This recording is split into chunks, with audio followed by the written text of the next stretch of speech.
Hello, everybody, and welcome to another fantastic TTV interview. I am Meso. And I am Eljay. And today we have the absolute honor of being joined by someone who you all probably know, someone who has been instrumental in bringing us all together today over the years. He is a famed creator and excellent contest artist, the one, the only, Christian Faber. Hello, sir. How are you doing today? Hello. Nice to be here. Fantastic. This Thank you has so been much for joining us.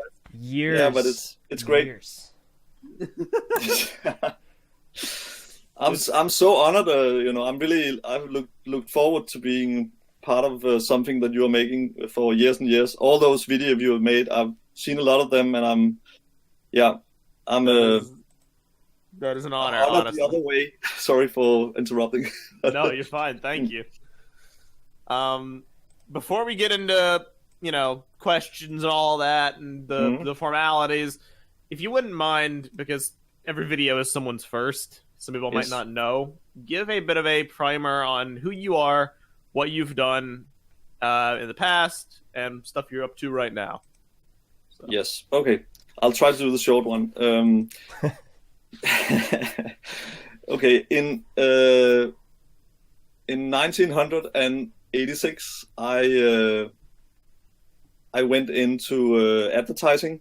I had a lot of drawings in my portfolio, and I was like going into trying to find out what could I use this for before I started in business school or something. And I took the sort of a round trip around agencies in Copenhagen, and they all said, well, you had to get an education, you had to be schooled and so on. And I was so tired of school, so I just went on and on. And I think the last place I tried out happened to be a small agency, and they happened to have the greatest client in the world.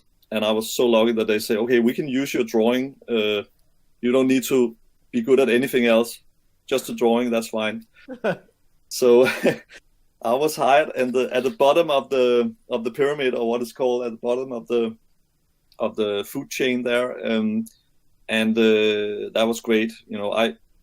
I entered the world of advertising, which right in the 80s, where everything was flowing with the craziness and a lot of crazy ideas and creative people who were sort of on all kinds of different stuff and so on, and there was so much energy in there, and I was just sitting drawing and doing my stuff. The great thing about this agency, it had the greatest client in the world, which you may know, Lego. So right from day one, I got into drawing Lego stuff.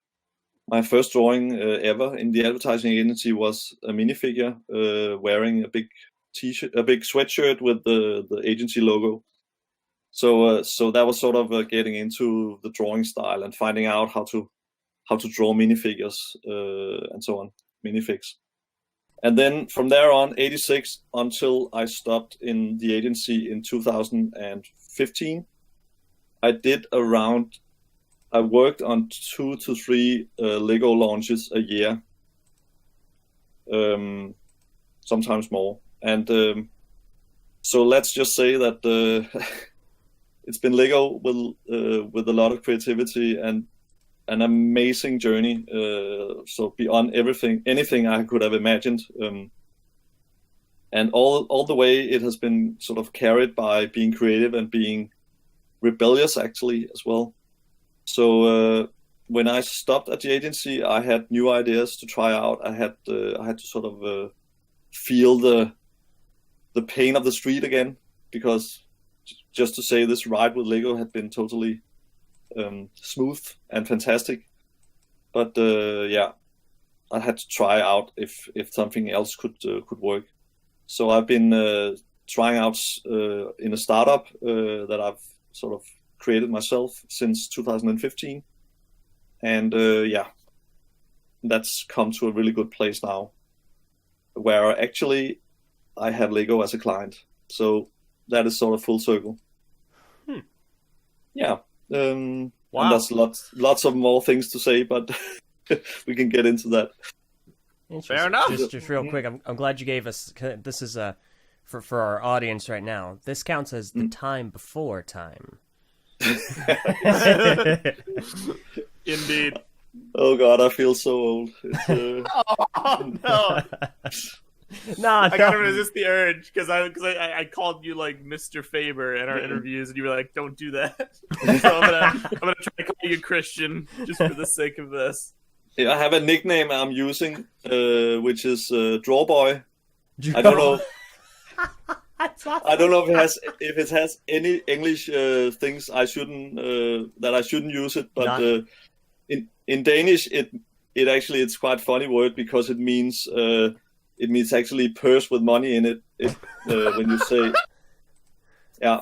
All right, how's it going, Mr. Money? No. Yeah, whatever. But Drawboy is also like I just had the feeling, I just came in when they needed some drawings for to explain stuff, and especially in the early days, I was just like bring in the Drawboy, so whatever. That's awesome. I love it. That's great. So thank you very much. That's kind of like a foundational baseline. You worked at Advance for many years. You were a concept artist, design work. You're the reason behind the concept for Bionicle, as we all know, the famous story. So to say, I just want to say, can I just say that nothing had been anything if it hadn't been for a great team. So I just want to say from the very beginning that I am all for teamwork. I'm basically, I feel these interviews, they are sort of highlighting single people. I only want to highlight the stuff that actually, the action that's been taken, the drawings that's been made, and the effect they have. I basically want to disappear myself. When I do drawings, I basically don't want to sign them because I want them to work on their own. I don't want to be, I don't want to have people sort of think, okay, this has to be good because this is made by this and this. That is not what I'm aiming for. So yeah. Just so you know, I'm going to talk a lot about the team today. About this is a collective effort all the way. I just want to make that clear. And that makes sense. We understand that, especially from a creative perspective, because we do a lot. I mean, this channel is a cooperative effort. It's always been a kind of a group endeavor, and we've always engaged in different creative projects as a team. So we jive with that pretty heavily. Perfect. So. Definitely. Okay. So that being said, the reason we're all here today is there's the past, there's the future, there's all that. The main reason is hashtag 14B2020 or hashtag Biovival, depending on which you like to call it. It's been a long and storied road. It's no secret the fact that I've made many videos on the subject, and we both have. We've done a lot of podcasts. I think cumulatively, we've talked about your Instagram posts for probably over 10 hours. Gosh dang, Meso, half of that has to be you. No, I'm sure half of it is me. So I guess first of all, what I would like to say before we even ask questions is thank you for coming on to discuss it. Yes. In spite of the fact that I have criticized in the past, I want you to know, and I want to kind of establish as a baseline. I have a lot of respect for you as a creator, and I only ever criticize because I care about the fans and the community and your own project's success. I don't claim to know everything, but as a fan, I like to say, okay, well, how can I best help this? And I have I don't have an artistic bone in my body. It's true. I've known him for 11 years. That's purely your wheelhouse. I cannot draw art to save my life. I've seen this. This is true. I can give, some alternative perspectives and stuff. And I really appreciate you coming on to talk about things and have a discussion. Because I think through that we can clear up a lot of stuff. I don't think you're right. The channel you're on, that is a creative, that's top creative effort in, being able to voice and actually analyze and go into talking about creative stuff the way you do it, it's great. It's really, really good. It's so inspiring for the people who are. There's so many people who cannot communicate about what they do, who just sit in and you need the full palette to sort of to get stuff out. That's why I'm so appreciative of your effort in TTV, because you're really putting so much perspective to the stuff. You're finding out about stuff that I would never maybe talk about or think about mentioning, but you are actually into the detail, and it's all different sides of the same coin, Totally, yeah. And what are we using all this technology for? What are the goal? What are we moving towards? It's definitely much more freedom coming up, I think, creatively, because you're able to spread stuff to the full planet. You're able to soon, hopefully, you're able to live from the stuff you create as an independent artist because of digital stuff. I can get into that later if you want that, but I'm really trying to encourage people to find themselves in a creative manner in their own, because for me it's been a lifesaver. It's been all the weakness I've met, all the struggles and so on. I can talk about for a long time, but the only thing that sort of made sense through it was to create my way out of it. So it's such a positive thing to be able to sort of be creative, and sound is creative. People, this thing, people are listening to podcasts and so on. You voicing stuff it's top creative. So don't say you can't. Thank you, sir. That is I appreciate that a lot. That is one of the first times anyone has called Meso creative in. Why are you being mean to me? I'm sorry. I'm messing. Oh my God! You can talk 10 hours about my crappy stuff, and you're not creative. Okay. So Eljay, hello, I think Eljay. you should. I think you should get the first question now that we've established what we're going to be talking about. You kick things off. Now this is equal parts an easy question and a difficult one, depending on where things land. Flat out, a lot of people want to know. We've certainly had our thoughts and opinions on things. The two of us especially. We've made our own inferences. We've talked about what we think this might be, what it could be, what it is being perceived as. But a lot of people genuinely are curious. Is this #14B2020, #Biovival, is this Bionicle?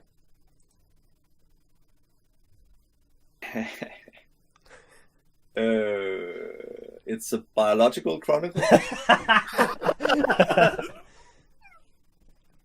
Let's just say that Well, here. Can I just try to explain?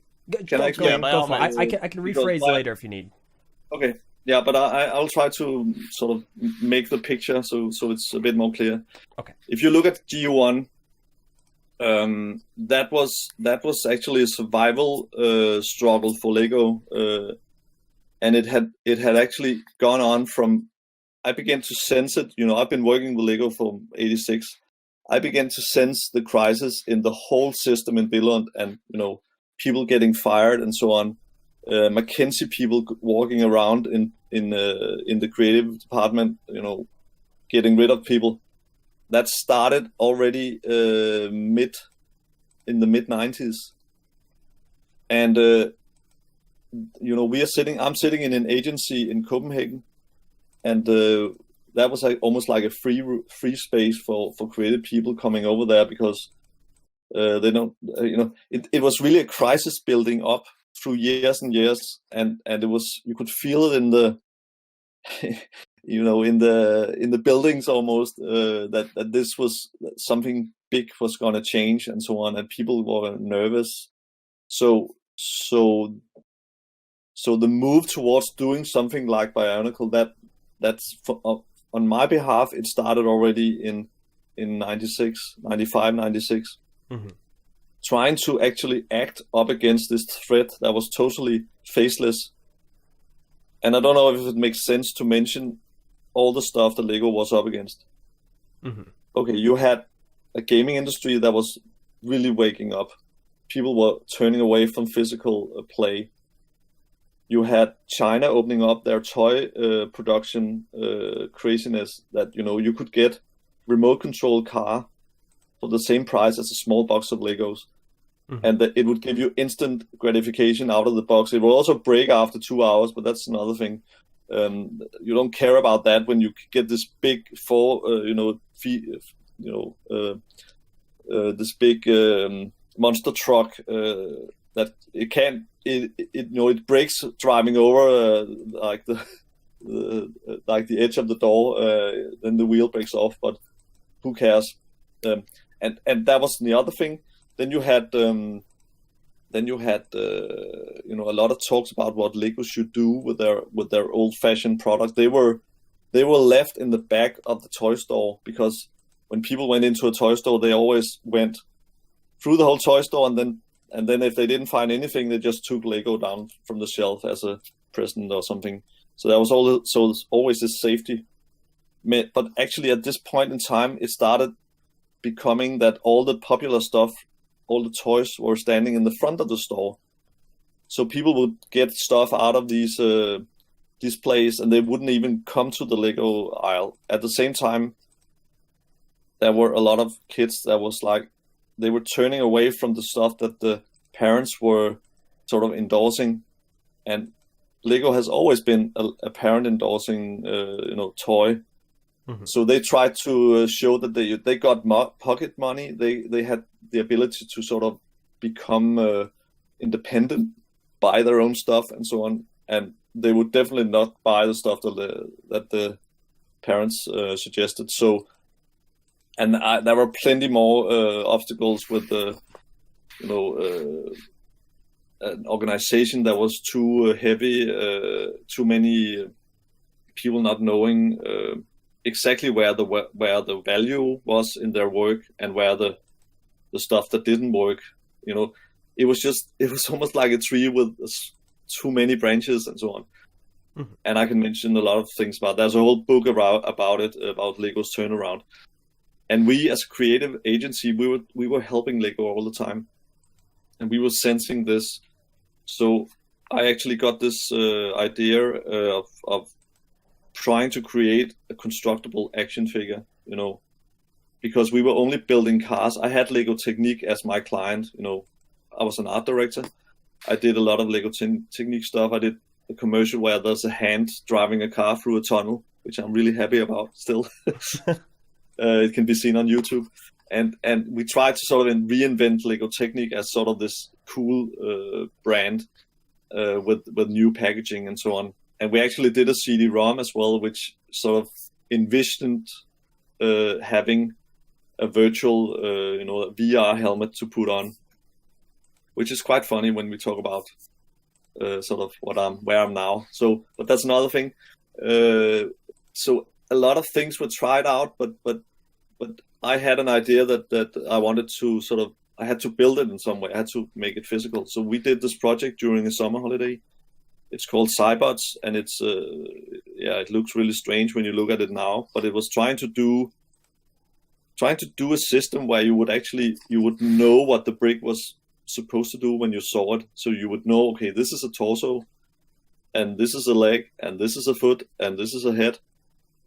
But the thing was, we needed the connector joint, which was not possible to do with Lego Technique at that point. So I talked to one of the technicians over there that was put to our disposal, and we actually did the first ball joint, because when you look at a body, at a biological body, the ball joint is so essential.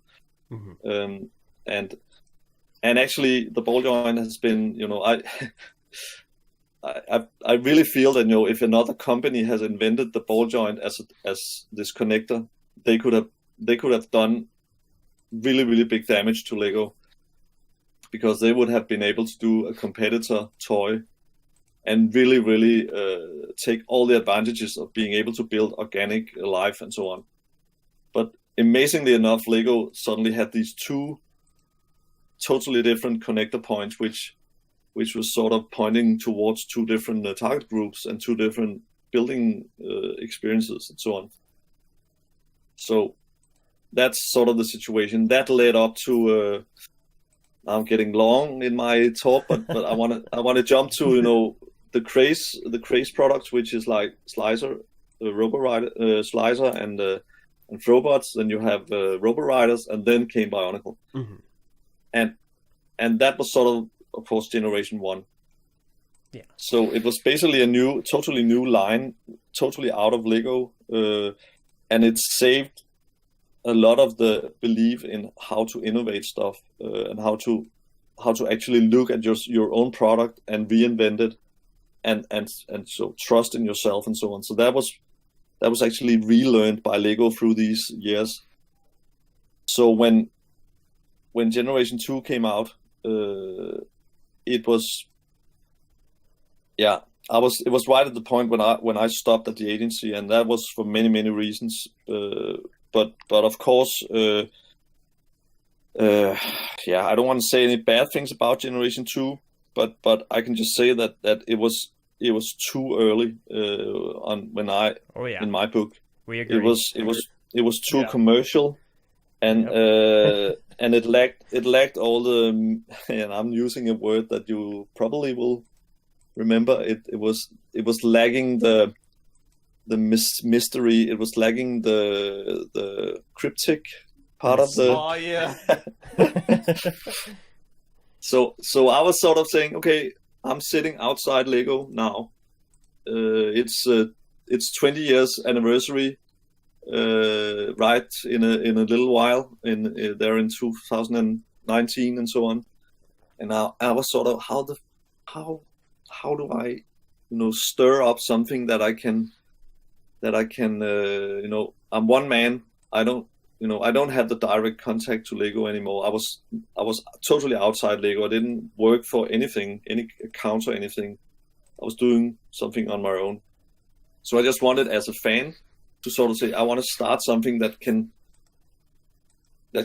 gain so much mystery and so on, that I can actually go to have these meetings that where you are sort of, it's a really long process to get something like this up and rolling, and I've never tried it before to restart something in that way, because Lego had been heard about. They were not happy about second generation, the way that turned out, of course, and they have so many successes afterwards, so they're drowning in success right now almost when I look at it.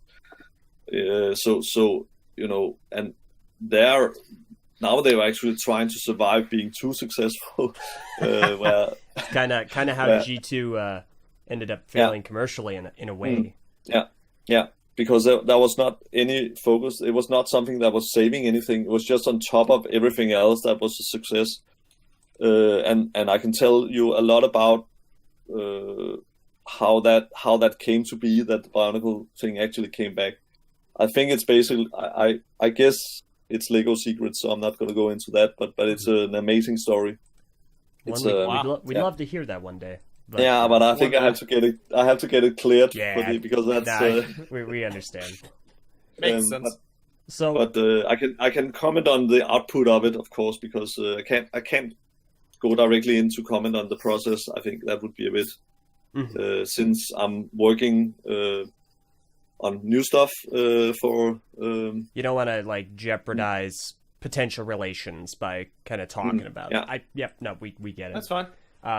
So I guess, but then just to say that I started this out, I had contacts in Lego. I wanted to show them that the mystery, the urge for mystery was still out there, and all the fans were now in another age group, so they were so ready to get something that's much more, it's much more that age. It's not for kids. It sounds strange, but I wanted it to be, the next thing that comes out is really it's a puzzle that you have to dive into. You have to get a lot of hints in different ways. You have to put it together yourself and be part of it in a total different way. And also, I was also thinking about if there was a product, it should be something totally different that took it to sort of a next level. So all these experiments has been aiming towards that. And I was trying to sort of push myself by doing this date. And I was using the April Fools to also say, well, this is really, really the rebel in me that it's funny because all the stuff I've done for Lego that really worked, as I said before, or maybe earlier, it's been stuff where I have been really, really not following the brief, not following sanity, but following more sort of crazy intuition and sort of what would I feel was if I was standing on the outside, what would be interesting to look at and to sort of be invited into. I don't want to be, force-fed some kind of marketing story that I need to sort of. I want to try to make the puzzle myself and try to add stuff. So it's really out of a lot of respect for everybody who's doing Bionicle now, that they need a playground that's much more amazing and endless and so on. If something if Generation 3 is coming out, it has to have amazing potential in in new ways. Mm-hmm. So I gotta say, so if I'm understanding right, so it was the whole thing. It was very intentionally mysterious and cryptic, kind of to show people like to show Lego that people still cared about this, like in this manner. Like unlike and GT, they cared about it, and they cared about it in the sense of the mystery. Yeah, exactly. And wanting Bionicle to come back with something completely different product-wise, yet respectful to the past. Yes, and I think people want to be Bionicle, the original one, that really challenged people because there was no bad guy in the beginning. There was no recipe for how you play with this. People were basically just getting a canister with the character inside, who most of them didn't know what this was about, and they invented their own bad guy and their own story or whatever they needed. But that was fine, because you are investing in this because there is a lot of free space in between the information you get, and sharing all these single frame pictures, almost like you have a full movie, but you're cutting out key scenes, and then you're just distributing the key scenes, and people are sitting trying to find the connections between these scenes. That's I'm just looking at myself about this is what sort of awakens my creativity or my wanting to get in if there's a lot of room left open. So it's really subjective trying to to sort of respect the creative people who are who you ask to come in and play. Yeah. So okay, I feel like interesting. I feel like I've got like a way better understanding now. Like I feel like a lot of people might listen to that and be like, "Well, there's no real like solid direct answer there," but there's like a lot. There's a lot of substance in what you just said, and I feel like that's really has helped me engage in a way that I haven't been yet. And that's interesting. It's tough because from word go, I always got the implication that you were trying to revitalize interest to show that there was still interest and to leverage that interest for an end goal. What's been frustrating, at least in the community, is because, as I kind of outlined in my rant video, everyone is very specific about the things in Bionicle they're attached to. And there's a lot of people who have the mentality, well, for instance, just a throwaway example, if there's no action figures with ball joints, I'm out, and it doesn't matter what any of the other stuff is. Can I give you a secret? Sure. Can I tell you a secret? They are already out there. You just have to find them again. Like on eBay? I'm kidding. Wow. No. They are in basements around the world. They are in attics. They are in, they are lying around. They are already out there. Mm-hmm. That's just a little hint. But no, fair enough. But what I'm saying is, imagine you were the tower inside the canister. How would you know about the stuff the place where you're landing, where you're coming ashore? Mm-hmm. Would you have a full map of the place you're landing? I guess not. I want to prep people to coming ashore. I want to prep them to the mystery and the not knowing anything about the location. It's like, look at me as somebody standing in a harbor. I have a strange ship lying there, and I'm trying to get people aboard because we're going on a journey to a place I really don't know what it looks like, but I know it's amazing because nobody's been there before. And I want people to get on board as the crew because I need a big crew to make this happen. And let's just say, the people who go on this journey, it's basically like sending the rover to Mars and saying, if it doesn't land, then we wasted a lot of time. But imagine if it lands, and then you are off, then you have the next step in the journey. And I want this to be a journey because the tower is the key point here. You become the tower, and that's been the mantra from the very beginning. You're thrown on this island. You don't know about these Turaga or the local people coming and saying, oh, everything is wrong. You have to find out about the truth. You have to go beneath the robot and find all the actual facts that you then can sort of act on. Because everything you get told is either superstition or it's like something that people haven't seen themselves but heard about. I really want you to be a truth seeker. So that's what I ask people to sort of prepare for. I think the thing that's been hard to reconcile as someone who's in the community and who sees, the things people say is you have a manner of speaking that is very like idealistic and inspirational. You try to inspire people with creativity.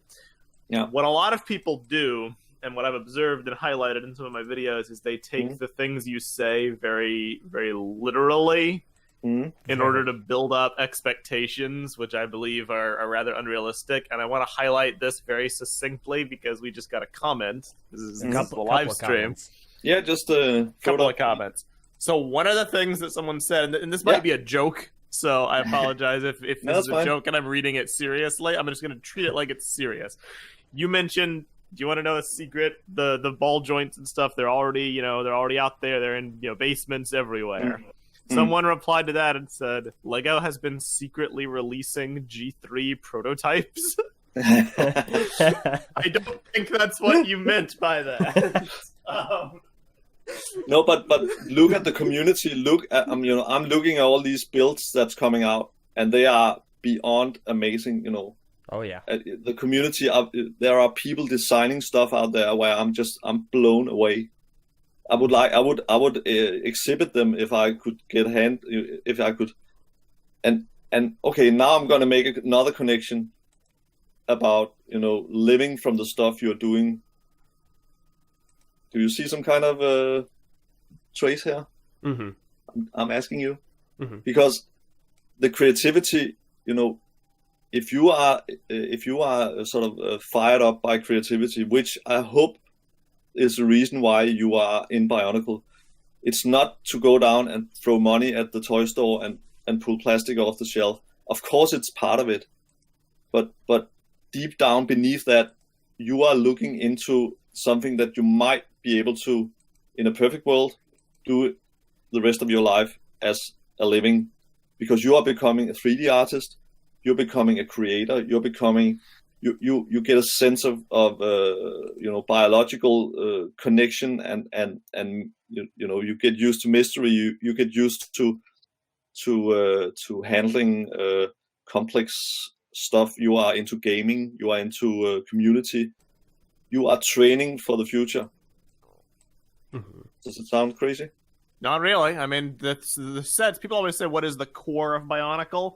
A lot of people say it's the products because that was what was center. But I've always said, well, that might be the quote unquote core in the sense it wouldn't have existed without them. But what you take from Bionicle is often a lot more deep than that. It goes beyond. There were just elements the about product. it. It goes it's far like saying, beyond. The core of drawing is the pencil. That's what it's all about. It's what's come out of the pencil, and you are transforming yourself through what you are building yourself through what you build with Lego. You're building your mind and your way of thinking. This is education outside the school. Am I ranting or No, I get it. I get where you're coming from on this one. I completely agree with you here, believe it or not. And I want people to be educated all the way through their life, because the brain, it's the most amazing gift we have ever, will ever get. It's our escape. It's our best friend. It's our most sexy body part. It's, it can do anything you like if you master it and control it and can use it in the right way. And I just want to put one person in the picture here, Stephen Hawkins. This guy sitting in a wheelchair, he's able to move one muscle. He is writing messages to us about black holes. How the hell do we know this? Have you been out there? What kind of trip has it been on? He can only move one muscle in his body, and he has that ability to go into black holes.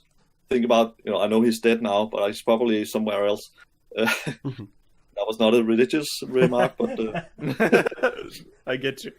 But he is, I'm just saying, people, look at yourself, look at your abilities, no matter how disability, this what is called, no matter how weak or whatever you are struggling with, you are an amazing creation that can transcend anything. And you look at all the people. That's why I'm saying the weakness is the stuff that actually has inspired me to everything I do. When I feel weak, I feel, okay, here is something I can use.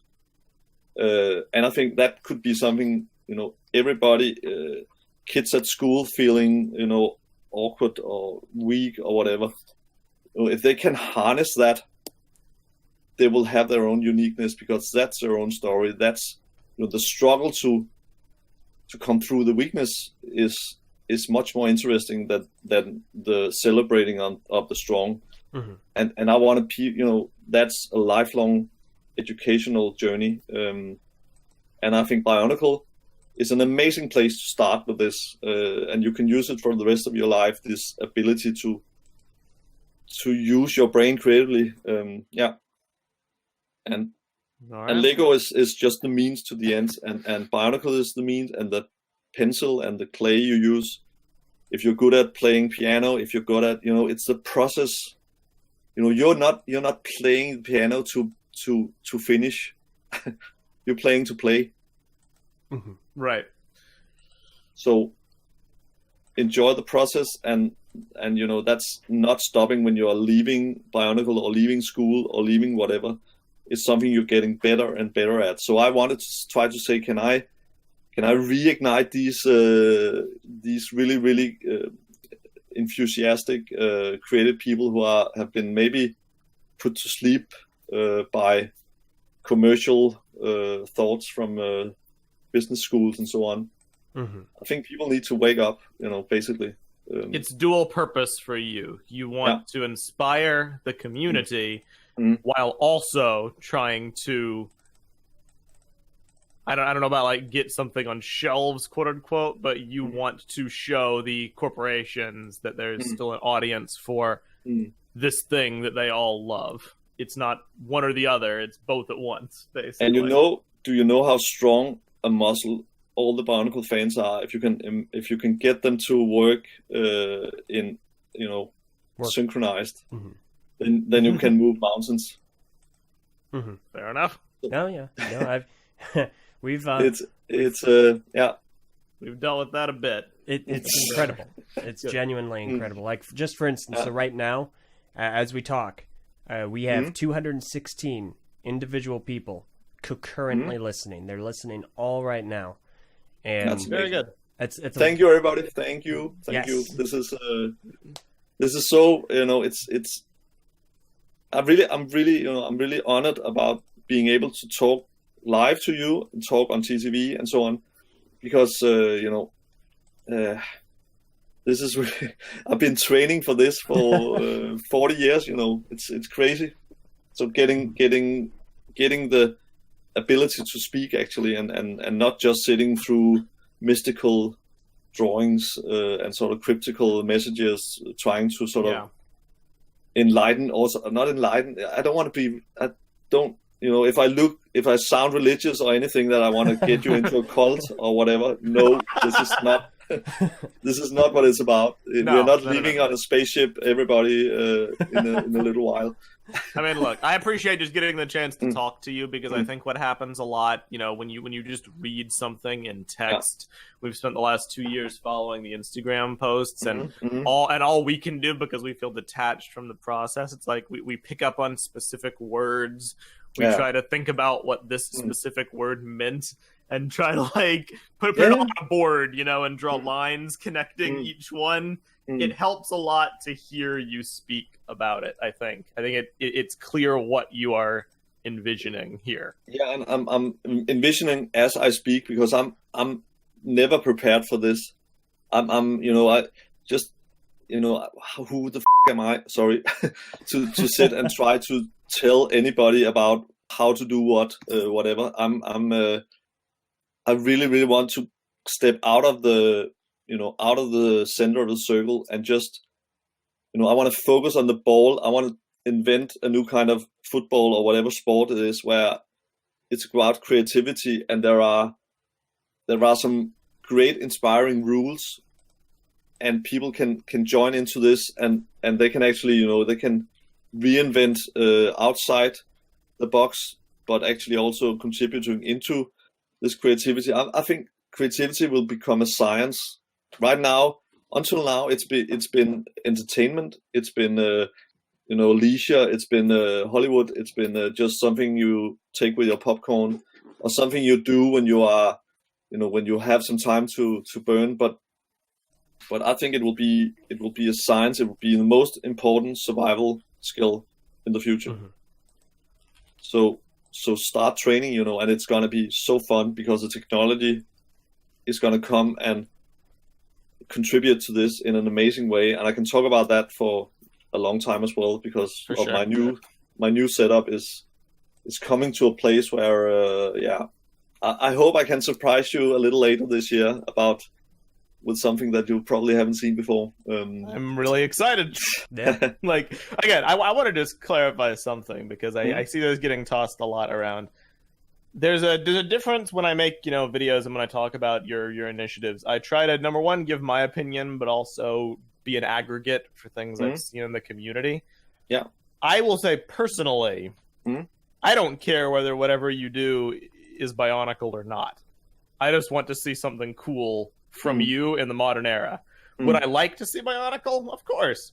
Would I write it off if it doesn't end up becoming that in name? Not necessarily. I think that it could still be cool for what it represents. The issue comes from the fact that, a lot of people, and I don't think they're bad for this necessarily. No. They just care about what they love. Yeah. They're very adamant about, this must be Bionicle. This has to be a direct continuation of Generation 1. This has to be with the characters we knew from before. And I think that's where a lot of the controversy comes in from, because a lot of your posts are posts appeal to the nostalgia in people. Yeah. And it's about, where do you draw that line between, it's about the themes of what this nostalgia represents. Yeah. Versus, but the story is not lost. The past is not lost, but it's the past. And I'm just saying, I don't want to make like a rerun. And I can only say, I want to quote an old song. Sorry, it's a bit taggy. But if you love somebody, set them free. And that's right.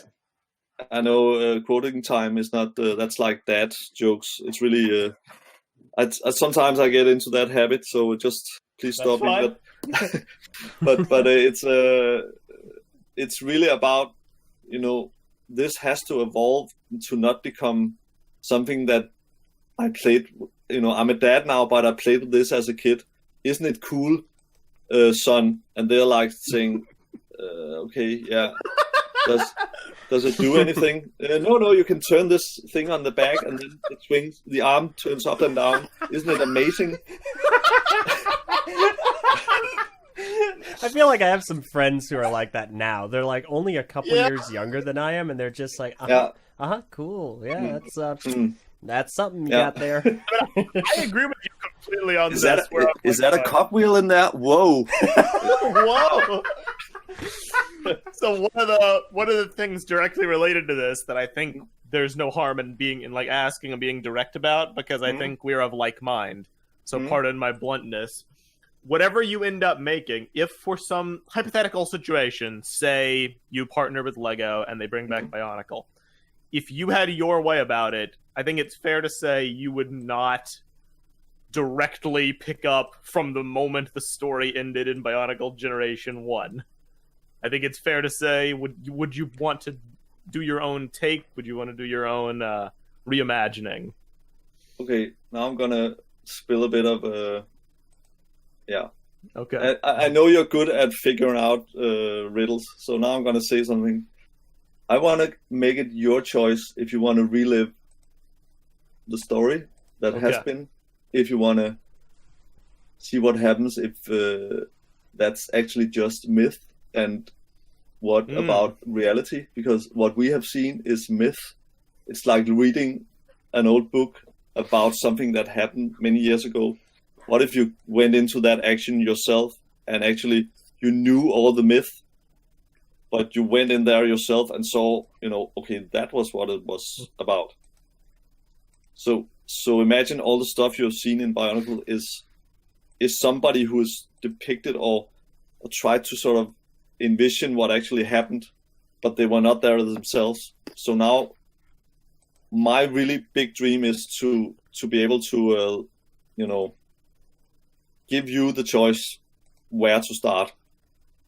I'm not gonna say so much more, but that's fair enough. And how do I do that? Well, that is that's the question. That has to do with the really sort of awkward post I did last week. If you think about what those two round, the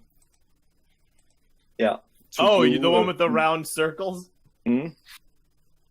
If you think about what that could be, then you might get a bit of the riddle. I think I have a theory. Mm-hmm. Do you? Okay, this is a theory. I'm thinking virtual reality. Am I close? Yeah. Ish. I'm working together with a company called Unity. Yeah. No Unity. So let's just say that anything is, the sky's not the limit. Let's just say. Fair enough. Mm-hmm. Okay. Well, I think without you don't have to go into the nitty gritty details, but I think it's fair to kind of take that claim that you're looking to not to disrespect the past, but to not repeat or cling to the past. I want to learn from the past without repeating it directly. That's totally fair. Yeah. And I think that's the way to go about it as well. A lot of people say, well, in the hypothetical situation that Lego brings back Bionicle, I would really like to see it directly where it left off and see what Takanuva's been up to on Spherus Magna. And I'm like, I don't really know if modern audiences would be able to relate to that after being away from that character for 15 or so years. Could I give a little, could I say a little thing? It's like saying, the Odysseus, this Greek myth. It's like saying, I would like to go back and see what he was doing after that, after he traveled back from Troya. What happened afterwards? I would like to see that. It's about it's 10 years of myth, which is really really elaborate. There's so much put into that. Mm-hmm. And it would almost be like, it would take out the legend feel of it if you are suddenly landing in, and people would be, the worst thing would be that people would have so many opinions about how stuff should be that the only way they could actually be satisfied is if they were directing it themselves. I feel like it's kind of interesting because in a way it's very similar to something that we've heard. Are you at all still in contact with / familiar with Greg Farshtey, Mr. Farshtey? I'm not. Yeah, I'm not. I know him really well. We've been working together for years and years. But Mm-hmm. but since he stayed inside the Lego organization when I left, Mm-hmm. and got a lot of other tasks there, and he worked out of US, and this was before we had all these connectivity stuff. So we met physically when we did the story. Mm-hmm. Sort of.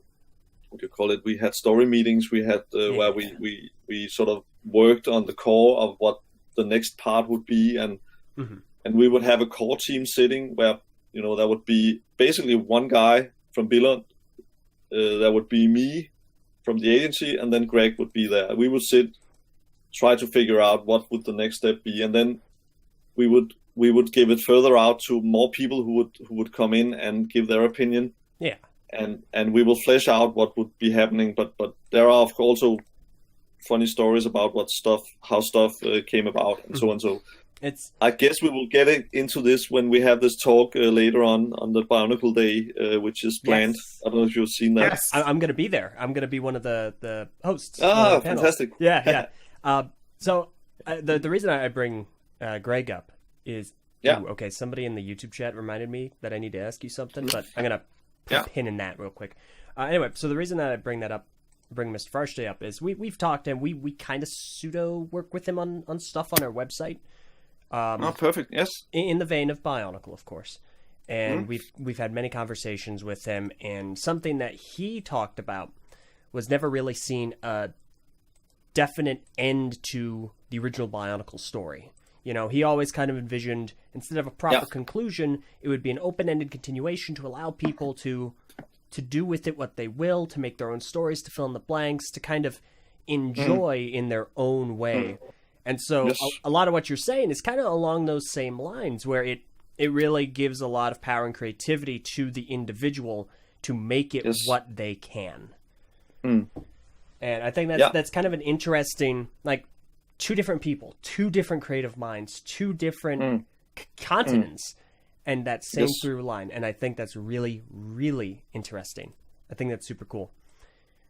I think that if this becomes like a common sort of way of thinking about what would be the right way to do it, I think this is a common effort. And as I said at the beginning, it's so much about the group effort here, and having people attack problems from different sides, but in the same interest. And me hearing about you talking to Greg about thinking in this way totally aligns with, and I think it's because our minds have been in some way educated by Bionicle in the same way. So when the most amazing thing is when you're working with something and it's starting to talk back to you, and you know what to do and what not to do, and that is the state of Bionicle, I think. And that was why, in some way, people were not listening to what Bionicle was saying when they did Generation 2. There was a lot of marketing efforts in there that actually broke up the logical way of doing it, and there was a timing issue of being too early and too much, too messy, too sort of insisting in being cool. Basically. I completely agree there. Yep. So there was so many things that were, if you look at the marketing, people coming out from business school, which I'm not saying that they are not good at this, but they want everything crammed in there. They want this, sandwich with every ingredient, and you can't really taste anything. But when they present it, it looks like, oh, this is gonna tumble the world, and everybody has all the buzzwords and so on, and that was not what Generation 1 was about. That was about saving, the invention, the inventive spirit of Lego, trying to give our sort of perspective on how can you reinvent the Lego creativity, and I think that was, coming back to, what do I feel about my own effort in this? I think the greatest thing I can look back at is doing the right thing at the right time with the right effort. That is what I'm most proud of, I think. Mm-hmm. And the rest of it is sort of an amazing sort of web of efforts and coincidence and luck, basically, also. So yeah. All right, that makes a lot of sense. For real sure. quick, before we get into some other questions, because we still have a handful more. One of which is I love it. Awesome. One of which is actually about Rebel Nature. We definitely want to talk about that too, because that kind of predates a lot of this, and that's actually something I'm very interested in seeing what you're working on. But I have one quick question. This comes from our YouTube chat. It's from indulge me, please. It's from Nikita Chumachenko. I apologize if I mispronounced that. Eljay, you have to ask him how he pronounces the Toa of Air's name from 2001. How do you pronounce the name? Oh dear. Hang on, the green one. This is a trick.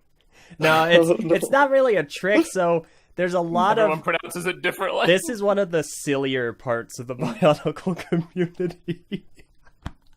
This is my Danish way. Lewa. One more time. Lewa. I'll take it. That works for me. That's fair. I'll take it. That's how most people pronounce it. Somebody say Lua. Yes, I used to call it Lua all the time. We hear Lua.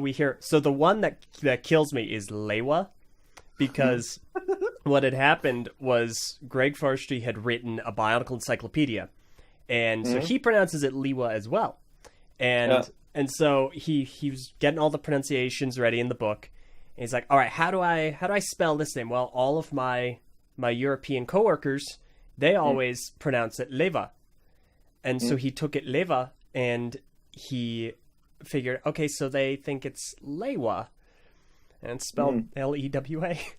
So it's we just kind of like going around everywhere and kind of seeing how the creators like pronounce it, and it's a goofy thing. It's just a fun thing. You need to know another funny thing. Go for it. Do you know what Toa means in Swedish? It means something in Swedish? I don't know. Toilet.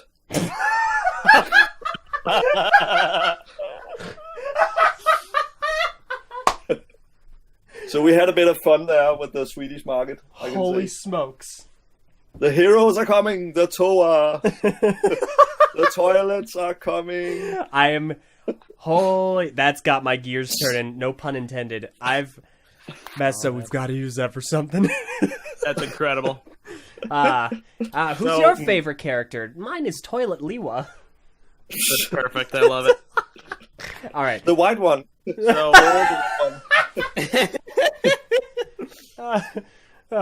right. one of the last things I want to ask specifically about the hashtag Biovival project is less from me and more just kind of like I want to get it on the record to refer back to for other people. So we've talked a lot about your goals for it and your aspirations and your thought process. So there's a lot of misinformation that people throw around out there. So kind of once and for all, clarity for the listeners. Biovival in its current state, how it is right now, is not concretely a relaunch of Bionicle. There are not currently products being produced, and there is currently no development team being paid to write a new story. At this point, you're still in brainstorming, or even like, I guess you could call it a pitch state. Is that correct? Would you say? Is that close? Let's say that Bionicle is being repurposed. Okay. All right. I think I can accept that's- it. Yeah, that we can work with that. And I just want to add a bit thing. You know something that's called we're sitting on Earth Day today. Yes, Yes. today is Earth Day.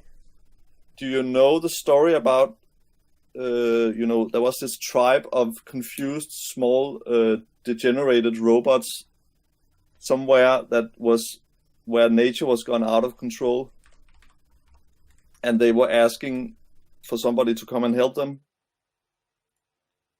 Yeah. Do you know the story? And then some elemental heroes came. I think I'm a little familiar. Smidge bit. Okay, but I'm just saying that we are sort of the small confused robots running around on the beach, trying to figure out why nature is going crazy, and we need somebody to help us. So I'm just saying that. Could you imagine something that was a bit closer to what we are needing, and the global goals, everything? I'm not saying that this is becoming a political thing. I'm just saying that I think anything creative has to point in a situation in the direction that looks at the actual facts on the planet. And Bionicle has been part of saving Lego. So I'm just saying, I don't know what this is going to mean directly, but That's fair enough. Repurposing creativity is my mantra from now on. I don't want to make I don't want to make entertainment. I don't want to make toys, which is, of course, I want to make people acutely aware of how their creativity can affect their own life and reality.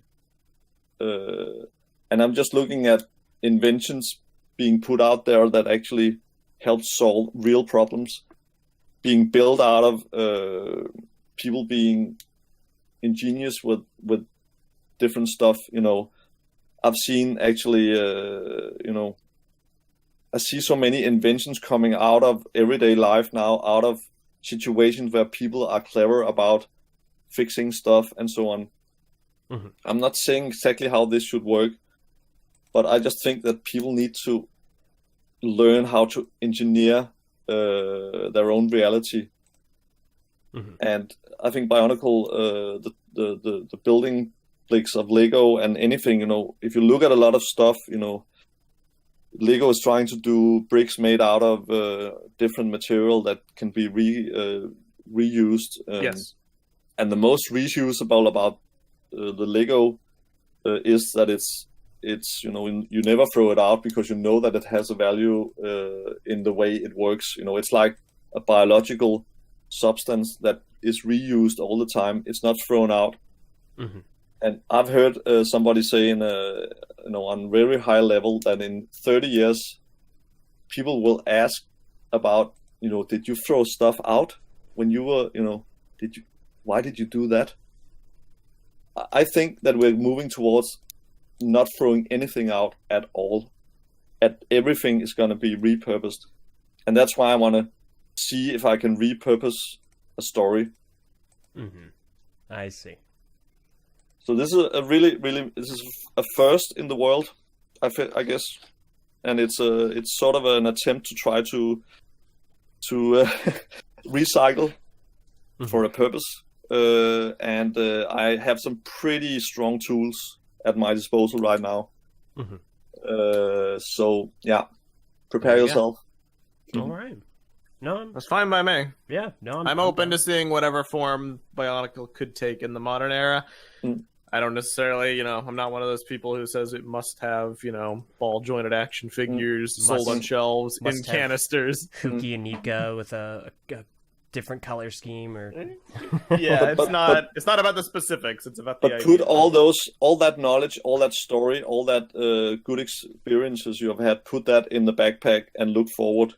I'm just saying, you need both your hands ready. You can't carry any load when you're going into the next step. So put it in the backpack, and you know it already. You have it there, and it's part of you in your further journey. So yeah.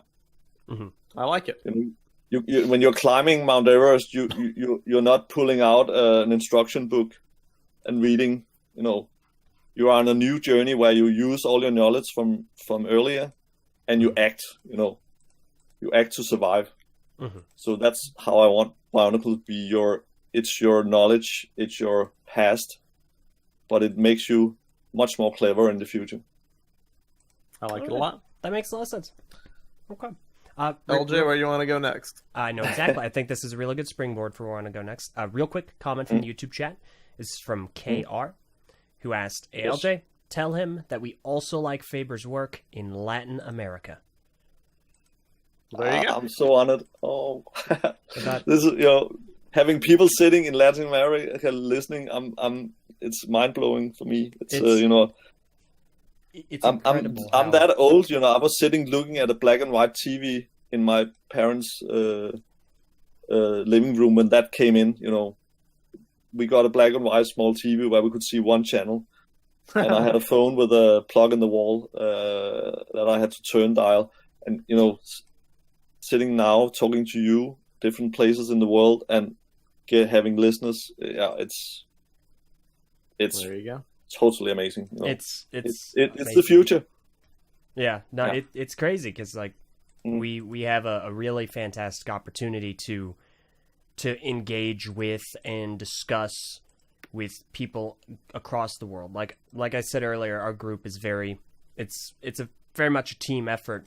We have members from Germany, Norway, Britain, New Zealand, and they all bring such unique and fascinating perspectives. And it is a global effort in every sense. Okay, guys, I need you to get into this Clubhouse thing. I want to invite one of you, and then you can invite the others, because this could be amazing for you, because there are really, really amazing people out there to connect with, and to take this.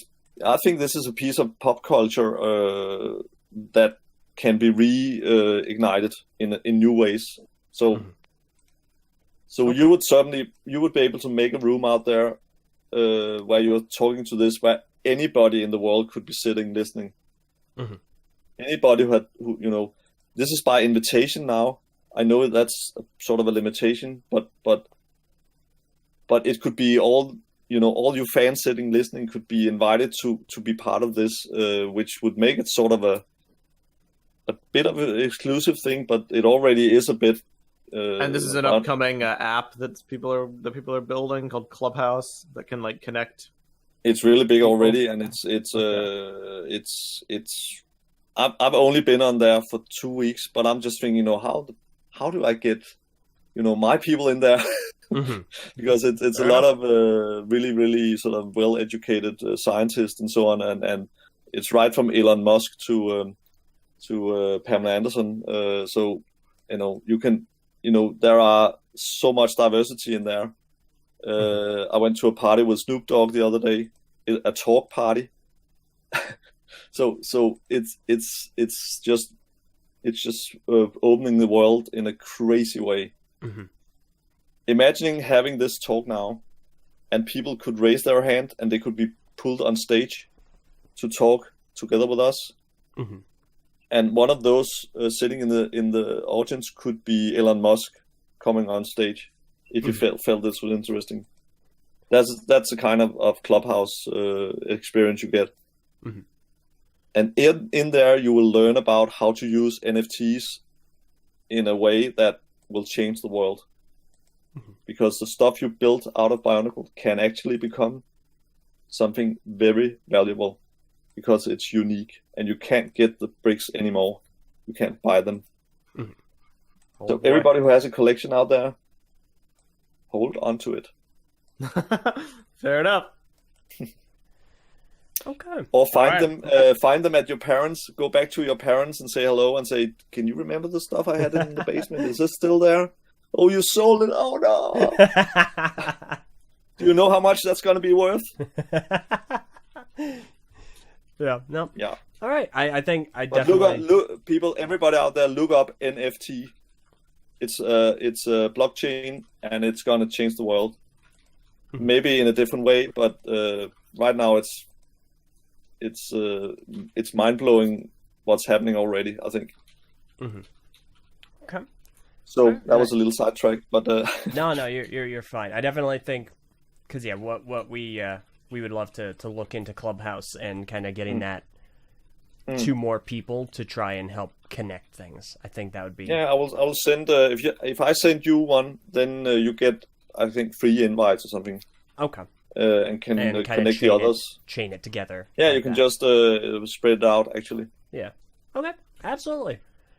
In that case, that all said, let's go ahead and jump into another question, because again, I did want to touch on this. I think that this is something that we've been following since you've been working on it. We are definitely interested in learning more.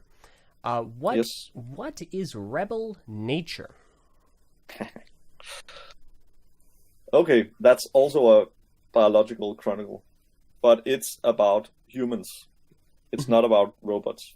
So if you make sort of, I've actually drawn a triangle where I say, okay, in one corner you have technology.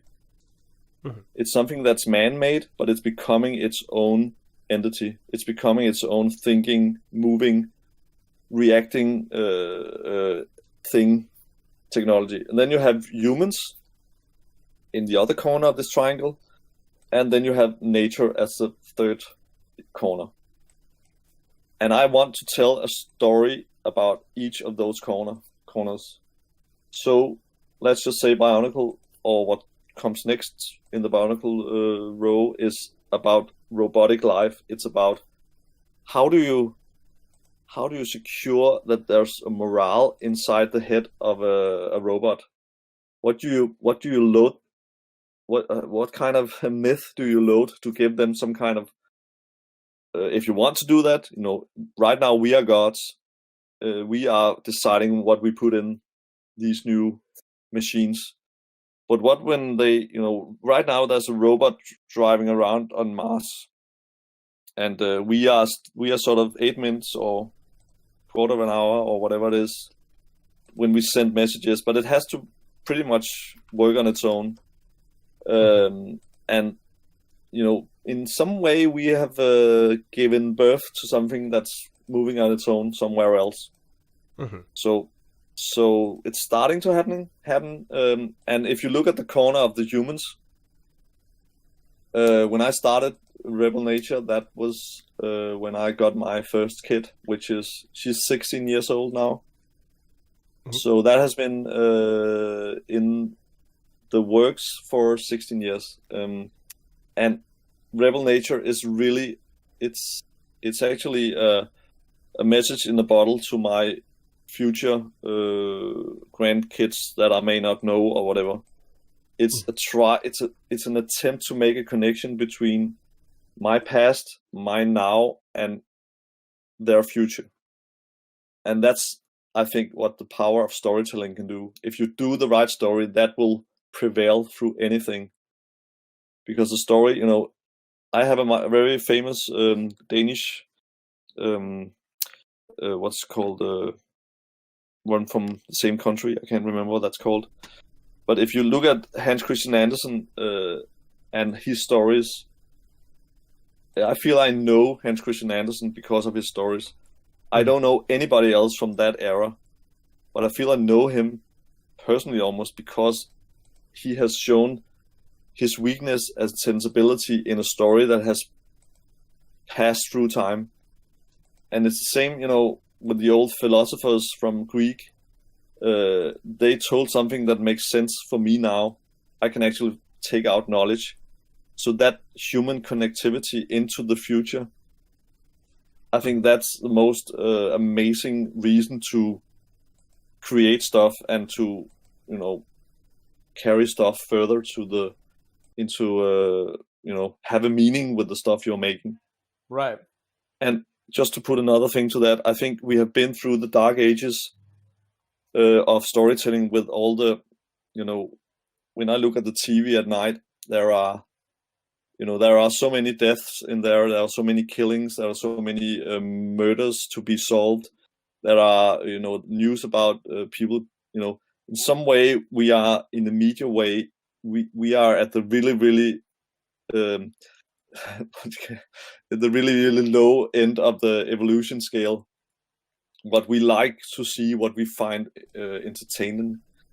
It's something that really scares us and shows us that we are safe and somebody else is dead, or we are. It gives us some kind of kick in that way, and I think that's also the gaming industry is like, and actually also with 3D and virtual reality, the stuff you see out there is about scaring. It's about making people throw up, or almost do it, or have these amazing action adventures.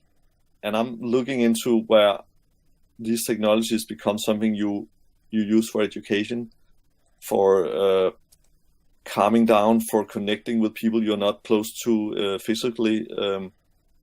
When that becomes part of the and not just entertainment, that is my aim with being in that business. So I want to try to show how the school can become different. If you imagine every school having a room with VR equipment, people, the classes would only need 1 hour in there a week to get the same amount of empathy that you fight to give these pupils for years and years.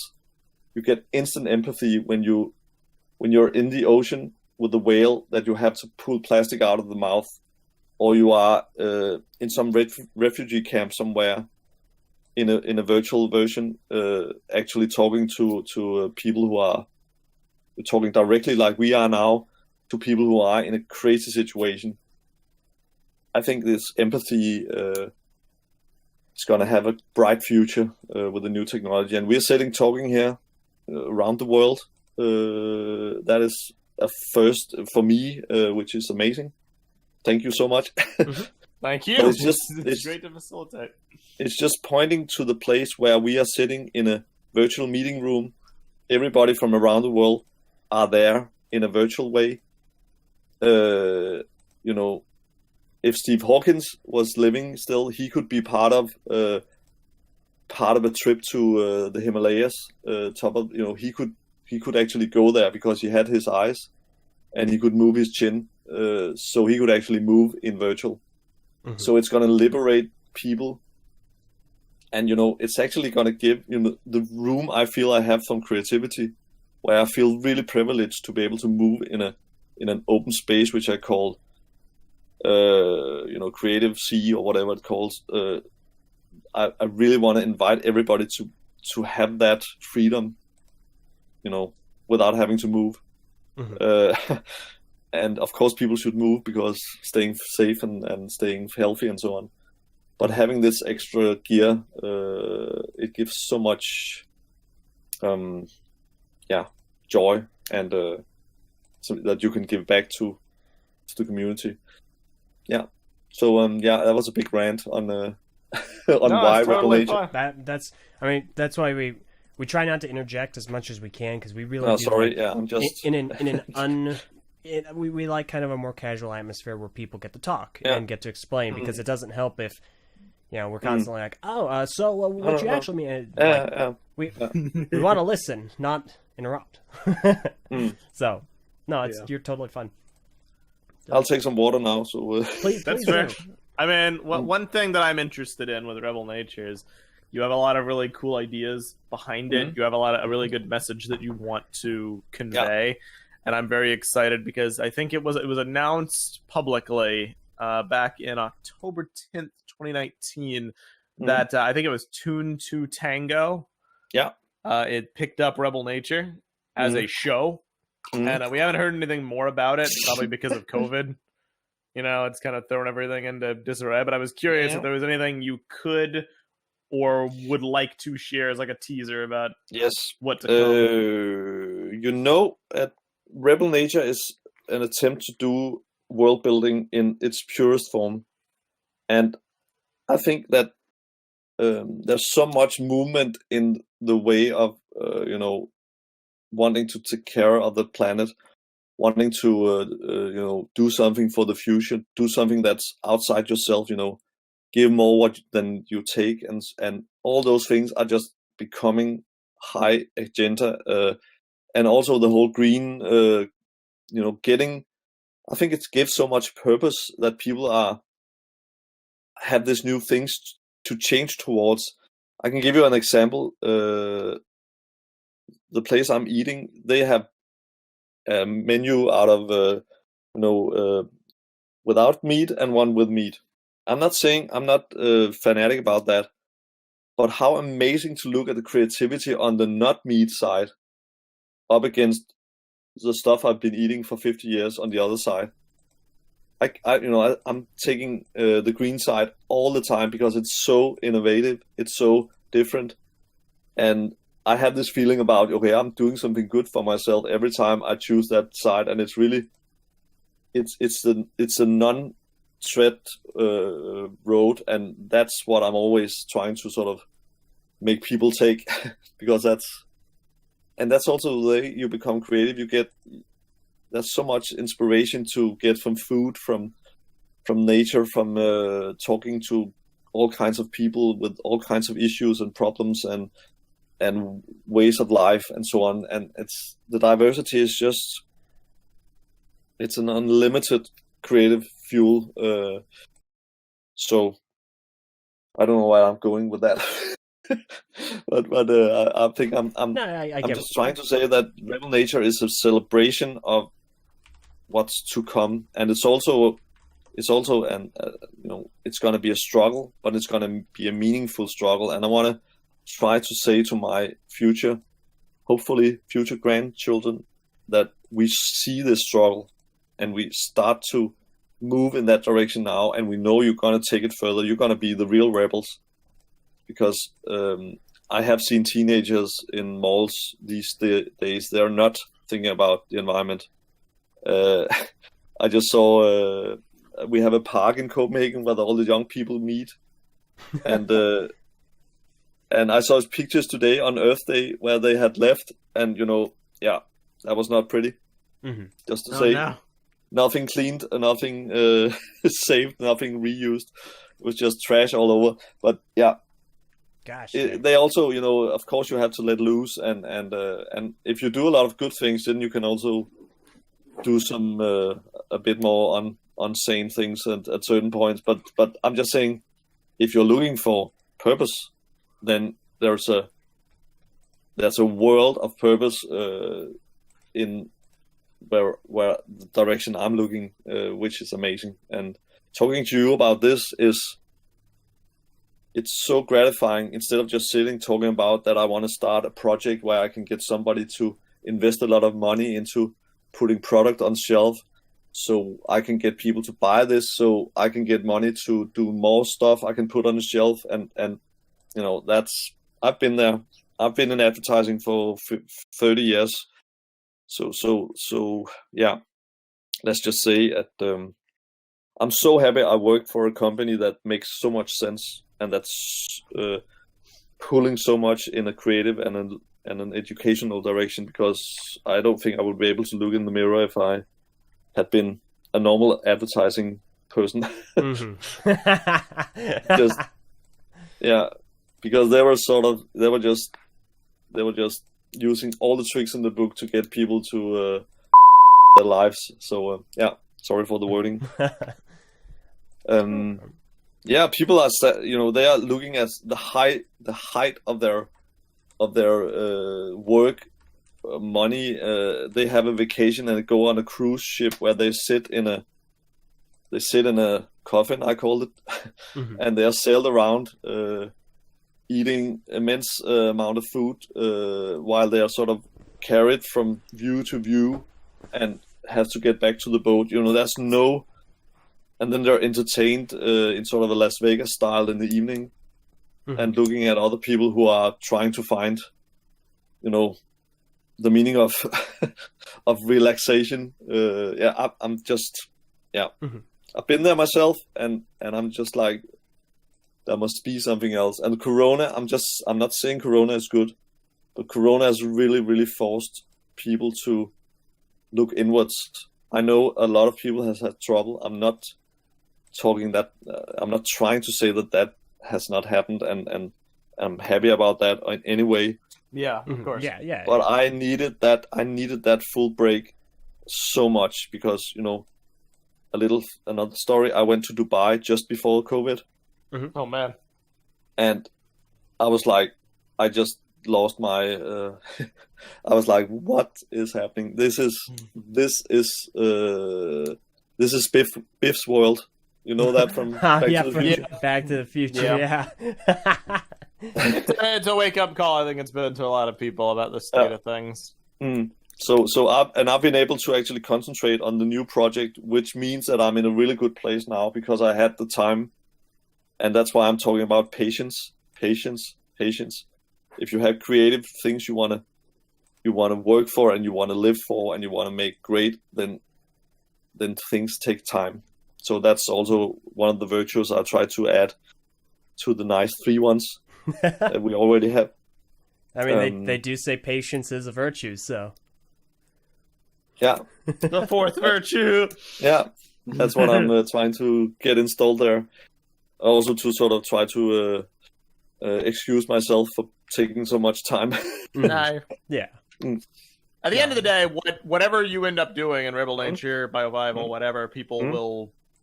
If it's good, it won't matter how long it takes. You know what I mean? Yeah. That's always been the philosophy, even with fan projects. We're like, never announce a date before you're ready. Ever. Yeah, we've been there before. But it's amazing being able to talk about it now with you makes so much sense because it, in some way, I want people in the process. I would love people to see every meeting, every effort that's made, every contact that's made to things that can move stuff ahead. As you know the guy who made this game for Bionicle for 6 years. Oh. Premium? Yeah, no, we're familiar. Yeah. I talked to him. I actually I gave him a contact inside Lego. Mm-hmm. So they are in contact. I don't know what's coming out of that, but he was really happy. I'm not. We're not totally sure either. There are a lot of really interesting fan projects in the works right now. We know some good folks over at Team Kanohi that are working on a game that is. Yes.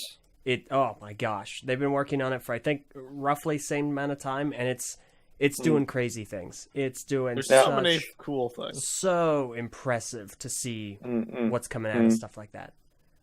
But that is what it's all about. That is amazing. People who being educated or inspired by Bionicle in their youth, and now they are becoming really, really good at handling technology and so on, and they're creating new stuff to inspire next generation. That's I'm almost crying. This is that's amazing. It genuinely is, and I mean we've had our various dabbles with projects like that and creating things. We made a film. It was an hour and 10 minutes long, and it was based off the original, the first year of Bionicle. But we added our own spin to it. We had our own fun. We got creative. And it was in Minecraft. It was entirely. It was filmed in a video game called Minecraft because we love Minecraft because it's also. I love Minecraft. Oh yeah, it's a beautiful creative plane that you can really engage with, and so we combined those two, and we faced our own struggles. We came up with our own solutions, and so amazing. A lot of it jives, and we totally understand because we've been there. And you know what it did? It connected you as a group in a totally different way because you had a common creative. Endeavor, which is what this is about. It's about being together around meaningful stuff, and that's what I can say. My best times in Bionicle has been when everybody disappears and you are the process. You become like people call it flow or whatever. I've been in sessions where it's like time just disappears and it's like you are there for the reasons and people, the stories talking back to you. That's creative. It's it's really, I think it's like, it must be like being, like a rock star and having a total sort of a musical experience on a stage. And I think getting people to have these also by themselves, or maybe two people, that's what I experienced when I had the best play experiences as a kid, really being in there and not wanting to leave for anything, Mm-hmm. That's what I think people forget when they grow old, and it's so sad. They have to try to re-find this when they're leaving work and going on pension, and they can't find it anywhere because they haven't trained it. They've been told again and again and again to be serious, Mm-hmm. and it's so much about learning not to be serious. Cynicism is very real. People can start to fall into that trap. I'm guilty of it occasionally. I think it's good. It's good occasionally. Once or twice, I've been known to be a bit cynical, but I think it's good to refocus every now and then and realize like what's really important about things. The perfect combination is left and right side of the brain, that you are able to flex fluently between those two. That what you can use. I don't know if that's the way to see the brain. I have another model that's in the TED Talk. But being able to be on the boat and in the water when it fits for the right purpose, knowing that you have this big place you can go whenever you have the time, and you can actually invent stuff. You can work together with people there, and you can go back on the serious boat where you have all your stuff and all your bills and so on, and get stuff done there, and then you can jump into the water when you want. Just having this double side of life, it will save your life, I think, in many ways. Mm-hmm. There you go. No, absolutely. Do we want to ask? Do you want to get a few questions from the chat, Eljay? Definitely. Yeah. No, I'm totally fired up. No, I can continue. Beautiful. Cool. In that case, let's do some Q&A. So, to our gracious listeners over in our Patreon chat, go ahead and ask, as well as the YouTube live chat. We know we have people from both listening, so we definitely want to bring in as many questions from as many people as we can. Yeah. So, totally. Right, well, we'll let those kind of come in. While we wait, how's the weather been? It's been, we had one day of summer, and then it actually started to be really cold again. So people were sort of lured out. Danes are crazy. They throw every part of clothes they have when the sun is shining, even though it's, they're lying out in the sunbed when it's a couple of degrees above zero almost when the sun is there. So people but we get the taste of spring here, but also then we get the rain and the wind as well. The day after. That. So, but that's why we are Vikings. We are we. What's become big through this Corona thing? People are bathing in the ocean during winter. Oh no! There are more people winter bathing now than ever before, and it's like we're talking in Celsius. We're talking below zero, and people are training up for this. There's a trend of starting to take cold showers because that also helps your fat burning. That is, I have heard about that. I have heard that there are a lot of health benefits to taking like a cold shower. Normally, what happens whenever you're burning brown fat. Yeah. Between the shoulder blades, you need to the cold beam should hit you right between the shoulder blades. Interesting. I've attempted that in brief before, and it usually ends up in a loud scream. Yeah, but then you get your vocal cord exercise as well, and everybody in the house wakes up, so that's fine. You save warm water, so you also do something for the planet. Oh yeah, okay. I'm getting holy now. Stop me. Well, all right. So we got some questions. So we got some that came in. Some of them can be kind of speed runs. Some of them can't be, but we'll see what we can do. We'll start off with the Beaver House. This is a group that you may also recognize as Lightstone Studios. They are responsible for, well, first of all, one of the head runners of the group, Vakiti, he has been instrumental in putting together the Bionicle Day panels. And he's been doing a great job there. They brought a lot of the software from early Bionicle kind of back. That's nice. And they've done a really good job. Amazing. They had a question, will we ever hear more of that Bye Bye Babylon remix from the Traga files? Oh, I need to... I don't actually... Yeah, I'm using it a lot for when I need sound from Mikkel Malta and the other CryoShell. That's a whole different subject, of course. I could talk about for years and years. But having that musical thing also on the side is fantastic. It's so that tune especially is really dear to me. I think it has something that we need to make a tune that's built on this remix. I think I would really love that. I would love to hear that. Yeah. All right. And I'm nurturing. I'm trying to get CryoShell into. They're in this serious part of life where kids and they need to establish themselves and so on. So I'm hoping them to come out on the other side and being able to really go all in on music. And I have a project there also related to NFTs.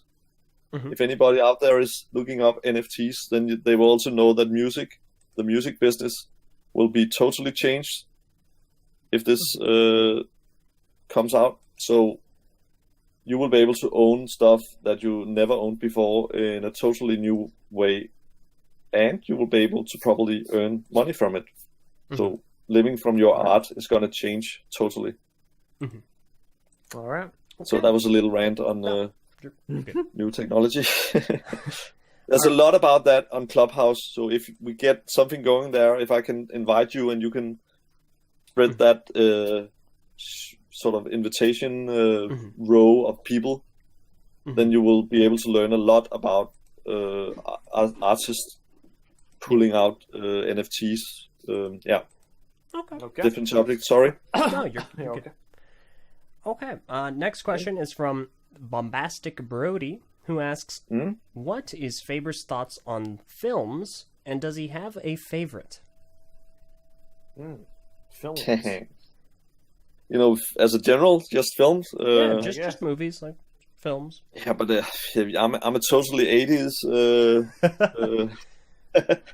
So all the classics from the 80s, of course Spielberg and Back to the Future, all those amazing imagination coming out of that era in Hollywood, I think was really innovative. And Pixar starting up there, doing their experiments, all that joy of telling stories using a new media as well. And yeah, I thought that I would get a new favorite when Valerian was put into film. Didn't work out that way. That was something about the casting. I don't know.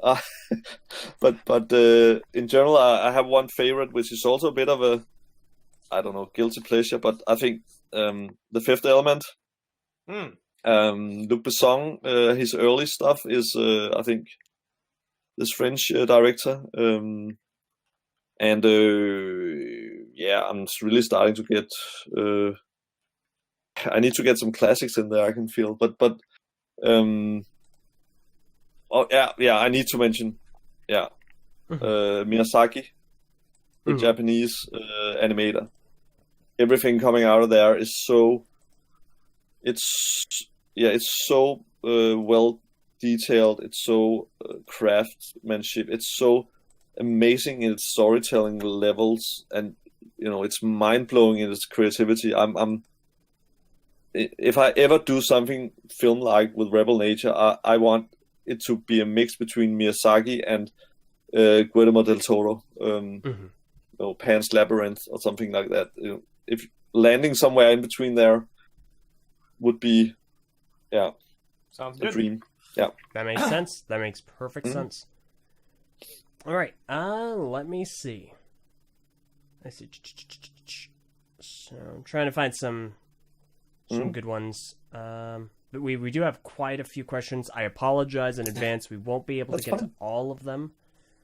Maybe we can make a second round. That would be wonderful, because I feel like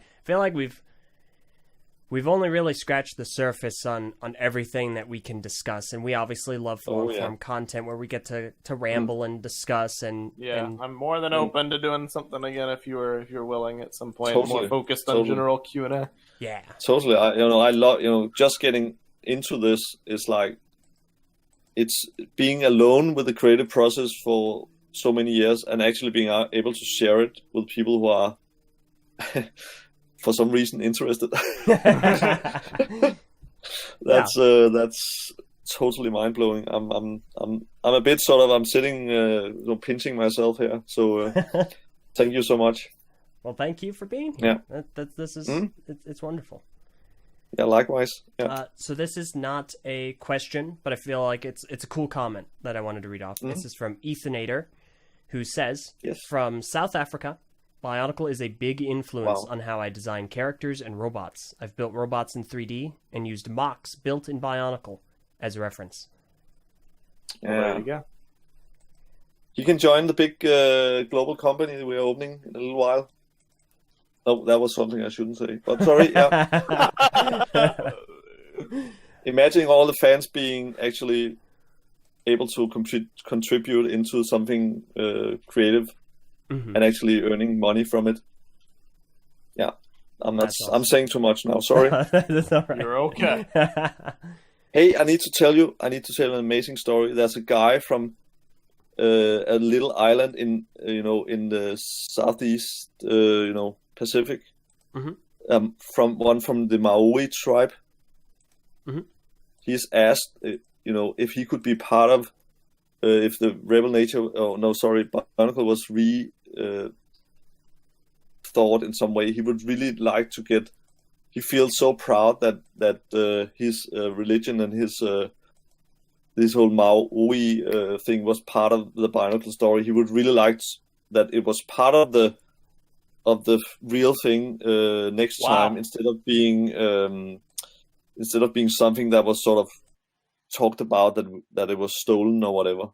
So imagine them stepping in with all their, it's reconnecting so many things that it's mind blowing. It's the ocean, because there are small islands with volcanoes in the middle of the ocean. People are living in that way. They're sailing. They're coming ashore all the time. They have the whole story about living in fear of big waves and living in contact with nature, and imagine connecting that back into the Bionicle sort of foundation. It's I can't even I don't know how to handle it, because I'm rattling. I'm dropping my glass here, and the water's all over the place. Okay. Here's an interesting question. I don't know how much of this you can really get into, but it's worth asking anyway.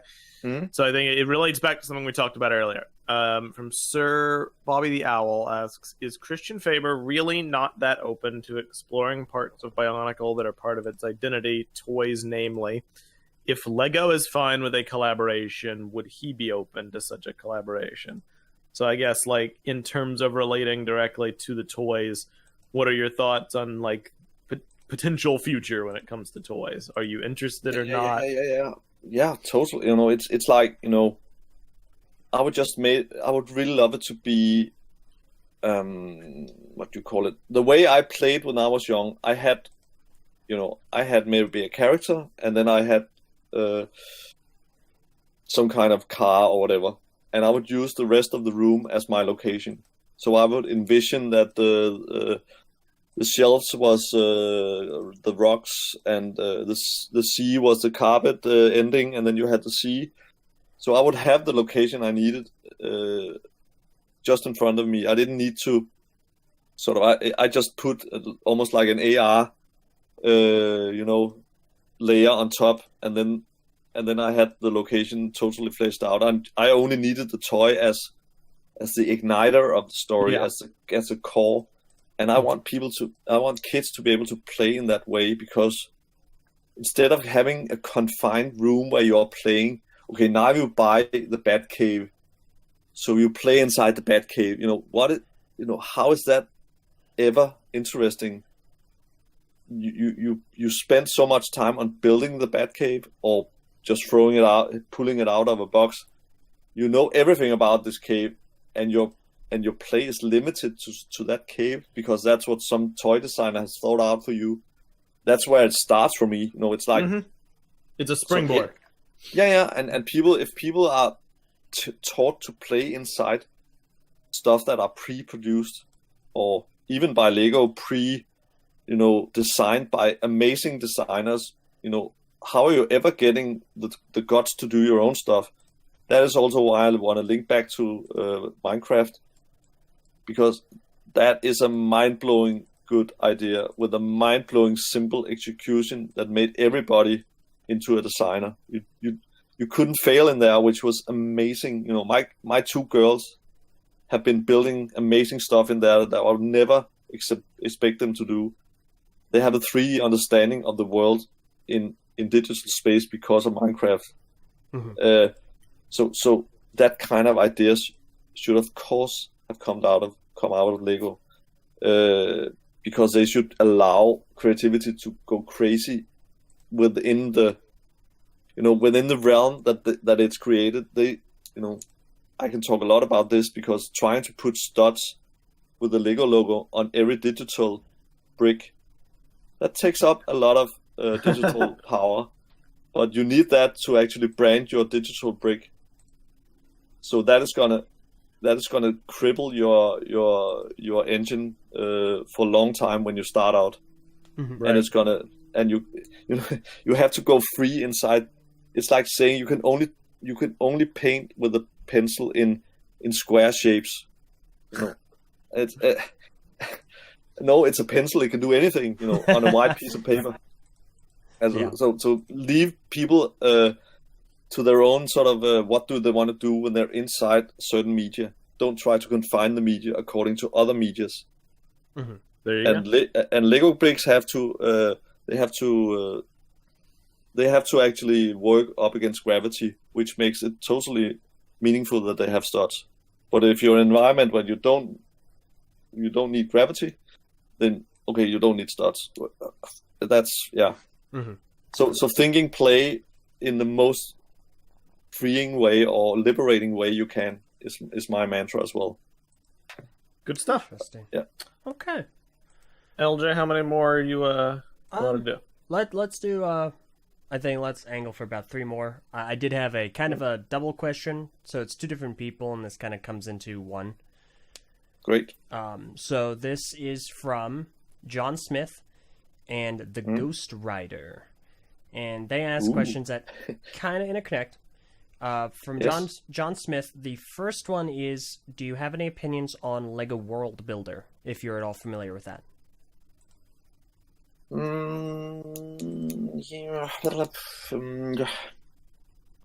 I actually, that was the reason why I asked. I came with that strange sound, was that I'm not quite sure how to answer. We have been talking about a world builder tool for many years. It was actually part of the sort of design group way of working to get new ideas and so on.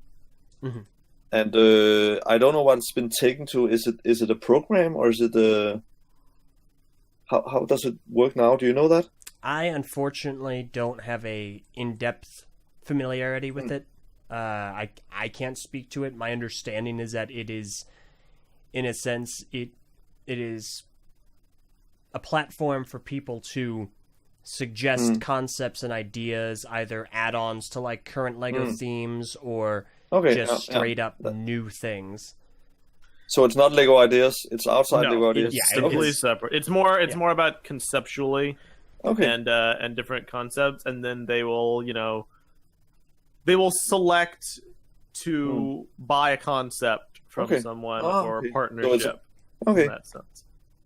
Well, that sounds amazing. I didn't actually I've been so much in my own strange startup, so that sounds fantastic as sort of a connecting point between Lego and people outside. Cool. I think the more people or the more companies that are like Lego, that are really world builders, they are building the actual world because they are affecting so many people. The more you can get an open space there and interact, I think is amazing. It's and I think all the digital platforms and it's gonna boost that in so many ways. So yeah, I'm all for that. I have to check it out, I think. Alrighty. All right. We Excellent. tried actually to do something with the Hero Factory where you could go in and build your own character and order it. I remember that very well. That was awesome. Matt Meso's Yeah, our it was. resident. He's our HF guy. I'm waiting. Before we leave today, I'm gonna bring up Hero Factory, but I want this day to be over first. He's So waiting. what's the next? Yes. Yes. Oh no, I was gonna. There was the other part of the question. Did you have something to add? Okay. All right. So here. So the second part of John Smith's question and Ghost Rider's question to kind of interconnect. So John Smith also wanted to know what your opinions on Sakota's anniversary project is. Sakota is a friend of ours.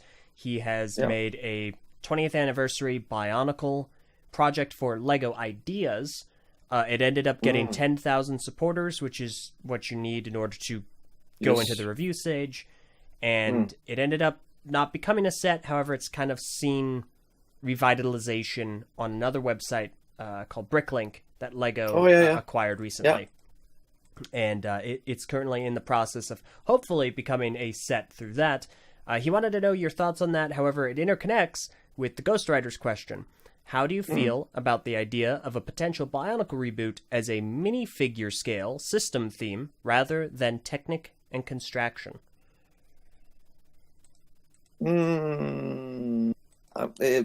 It's we went there a bit with the Hero Factory, these big battle machines, and I think that was really I think it was amazing because in some way we shifted size, but we didn't we sort of just made the play much more fun because suddenly you had another size format, and I've always played with size in Bionicle about being small or big. You don't know where you are on the scale, so you're a big hero, but suddenly you find out you're part of a much bigger system and you're actually small. I love the stuff that you actually you're fluently in size. So for that said, but another thing is the biological building system is so special in itself, and I think the possibility of the ball joint is every animator's dream, because you can pose and make small changes and so on. So for stop motion and so on, I think the ball joint has a totally special ability on its own. I love that that's in there still. The minifig is so iconic. I would love to have it represented in all size forms, actually, because I think if you choose to play role-playing, then you might not want the big characters. You might just want this minifig that you can throw around. And you get the size better if you want to have a big villain or big character. Then the minifig suddenly, that size relationship is really cool. I'm totally for any extension, and I love that model. I supported it myself. Oh, awesome. Because totally. And it's I think that again that creativity from designing that, seeing that possibility of putting everything together in one. I just think it's a piece of art, basically. Yeah, it's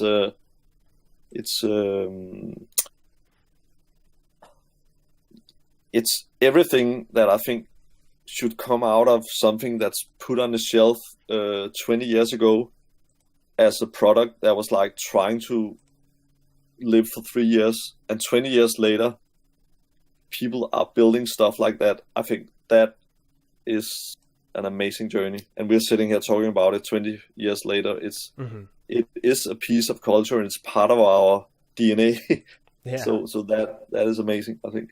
Yeah. No, I'm we so know. pleased being part of that. You know, it's being part of that is the best thing that come out of my professional career. Right. Yeah. And I only want to be a small part, just so you know it. I don't want to direct sort of the bigger. I want to put out creative ideas, and then hopefully people can run with them and make it their own. That's the dream. That makes sense. I get you. Real quick, we do have Sakota, the gentleman behind the project, listening. He's listening from Germany, and fantastic. He said he didn't know you supported the project, but he says thanks so much. We know Sakota. He's a fantastic guy. He is absolutely an innovator and a thinker, and he's just genuinely awesome.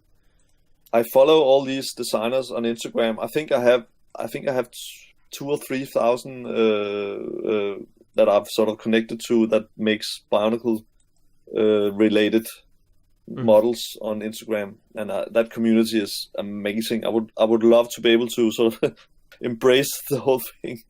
I don't know how to do that right, but maybe some technology thing can make that come true. But it's a force of nature that Bionicle built community. That's imagine the creative power that's out there. It's Yeah, absolutely. Let me see. So, Meso, I don't know if that met the amount. I think we have time for one more, and then you had something. We'll do one more, and then I'll do mine, which is more of like an aggregate of a bunch of people. So you pick one more. Okay, fantastic. Let me see here. So fun. You know what? So cool. You know what? This is This is kind of a funny question. I'm going to modify it just a smidge because I think some people haven't they haven't asked it yet, but I think it's interesting to get a perspective on this. So Kohaka Nuva asks, can you please explain that Takanuva / Galley fan art? I think one that you had reposted to Facebook. I will add in addition to that, is love canon? Yeah.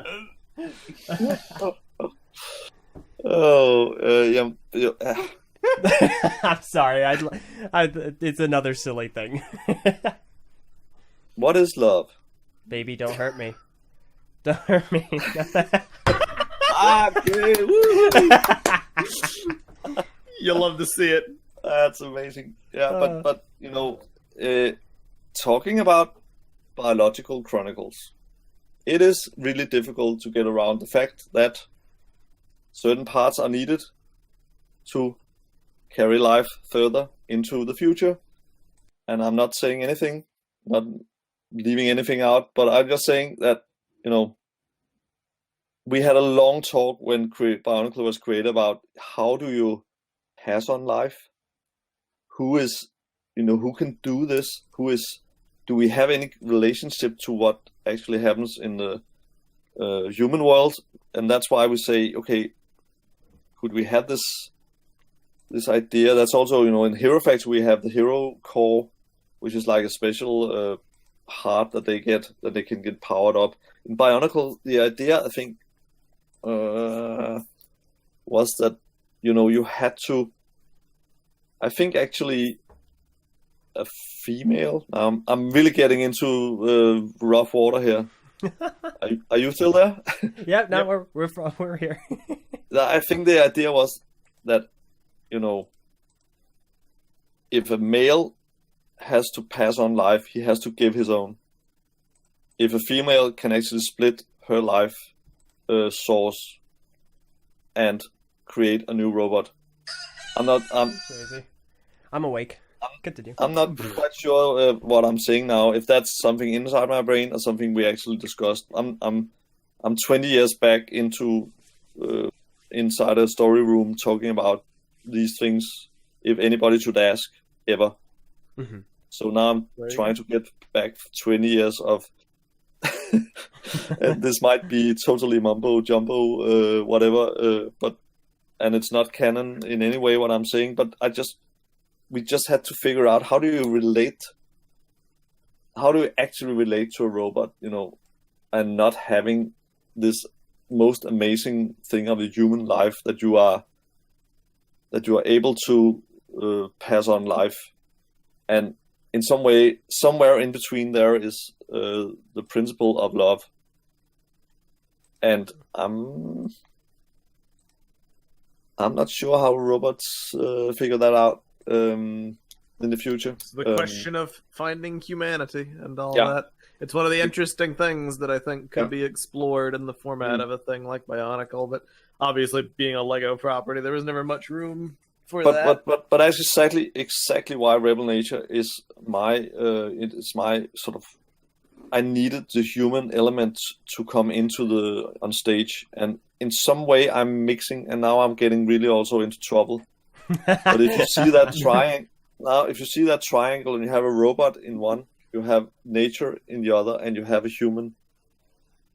You could put in if you have Rebel Nature, then the robot corner could be in some way shaped by thoughts coming out of Bionicle.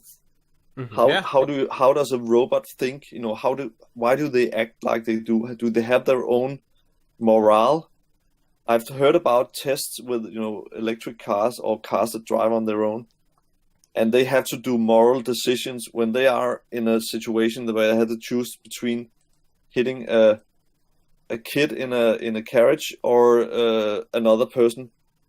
Mm-hmm. They have to take decisions if it's unavoidable.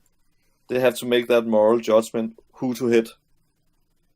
If they can't avoid anybody, if it's driving on and those that makes me think about these decisions will have to be taken by somebody in the human group of people very soon. And also the whole military side of using robotic techniques. How do you shape that side of morale? And now I'm coming to a really controversial thought.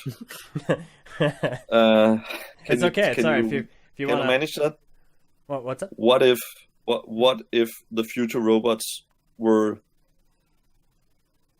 controlled by people who already lived on the planet but had passed? Interesting. Could you imagine that? So if you have lived a full life full of all the trouble you have been through in human life, why you would save somebody and why you would do stuff, mm-hmm. and you are then sent in a spaceship as an AI entity until a new world where humans can go. I don't know. Mm-hmm. It's an interesting thing to explore, to be sure. I'm going really, this is late very hour deep, really in depth. Very deep. And I'm running backwards into reality now again. Sorry, you're okay. But when you mention love and robots, I tend to get a bit strange. No, that's okay. I'll follow up that very, very, very serious, metaphysical question with a very important question. Here we go. From Sea Drifter. Please, all I need to have lived a fulfilling life, Mr. Faber. Did you have any part in designing set 6934 Good Guy? I don't even know if you've ever heard of Good Guy in the Bionicle community. Have you? What? I need to please help me here. So many years ago, there was a polybag set, a promotional kind of a figure. It was a throw together model that vaguely looked like a Matoran without a mask, and it was called Good Guy. And this kid just posted it in our group conference, so you could see in the chat. It is has become a community figurehead meme figure for many, Yeah. many years. No relation to the story at all. I guess Literally. people, for some reason, think you may have had a hand in designing the character, but he's not But a is it character. made out of Lego bricks Yes, it is. or Bionicle bricks? Yep, it was a Bionicle, promotional, non-canon, just creative figure called Good Guy. And he is a legend and people love him. Because he is a pure I don't know if soul. I'm right now, but I'm sitting holding an original style guide, which is yeah, and inside the style guide box is a bag with a model in. I haven't opened it, but it's a model that is totally unique. And when I look Really? through this brown bag, I will have to have experts to look at it. But this could be that guy. Oh my doubt gosh! it, No. That would be awesome. I would love it, but I heavily doubt it. Good Guy. Well, thank you. Because I don't think he got a name ever. Because this is a part of this. I need to know that the style guide I'm holding was made by the guy who also made Star Wars style guides. Oh my man. gosh! And there's only 100 made, and I have one of them, and I don't know where the others are because I they were don't know. giving to license, like to Nike and to Scholastic and so on to unfold Bionicle, and they are really nicely made. There is, you know what's in there as well? The VHS with the original Selling In movie. Oh my goodness! Ah, that's so cool. Well, I heavily doubt what you have is Good Guy, but you might have something even cooler. You might have a Great unique Guy. concept figure. The Great Guy. Who knows? I have to see that. You have to send me a picture of what Good Life looks like. Wait, Can yeah, I find sure. it on? Yeah, you can find it. Just look up Bionicle Good Guy, and I posted it in our Okay. in our conference as well. Wait. Oh man. Yeah, you should Well- see my room here. I'm around me Hero Factory boxes of old models and reference stuff and so on. This is Okay. I have the no. actually I have the So- clay how which I was giving from a fan. Did you ever find out who gave you that? I actually think that Kelly knew who it was. Oh, okay. He posted me at one point. He has the coolest full-size mask of the Mask of Life, Yep, I've seen that before. Yep. which this is the only piece of product that I have sort of designed from the bottom, which is I'm really quite proud of just having one piece of plastic that's out there that Mhm. has some kind of part of this. A lot of people love the Ignika. It's such a cool mask design. I've got a I think it works pretty well, and it's the thing that is part of this thing that Matoro sort of becomes this legend because he gives himself to a greater cause. I think that's basically the morale of the whole thing to me, that to be able to give yourself for a greater cause or live for a greater cause. Yeah, I would wish that for anybody. Fair enough. Mm. All right. So So we've talked about a lot this episode. The TTV episode. Oh, it's Sorry, this interview. We're getting I close see to the that. time where we need to wrap up. I'm sorry, what? I see the picture of Yeah, that's Good Good Guy. He has no mask. He's just a person who's maybe somebody who's been captured by the Piraka because he's and lost his mask and had to rebuild himself inside the prison or whatever. people have tried for many years to show Good Guy to Greg Farshty and have him like canonize him as a character, but he won't do it. Greg has said every time it's like, no. No, I'm not gonna do it. which He's is not real. which I think adds to Good Guy as like a concept. It's like, all right, you know what? Fine, Greg, if you won't do it, we'll do it ourselves. No, The fans will. I will give him a new name. The Truggle Morph. Oh boy. I can see, dude. Meso, I can see it now. Reviving Bionicle. Yep. Just that name is so. Maybe he's the first one in the new series. Maybe. Thank you for that. Oh my gosh, it's amazing. So we've had a you very you see this beach with a lot of sort of haze and fog, and out of the shadow and silhouette, this guy's appear. good guy. That would be amazing. That would be the most fantastic thing ever to have happened. I will do that animation for you. I guarantee. You have no idea how many people you will make happy. Holy smokes. Okay. That's amazing. And it's gonna be accompanied by the sound of the Crucial's remake of this song. You know, this Bye Bye Babylon. Yeah.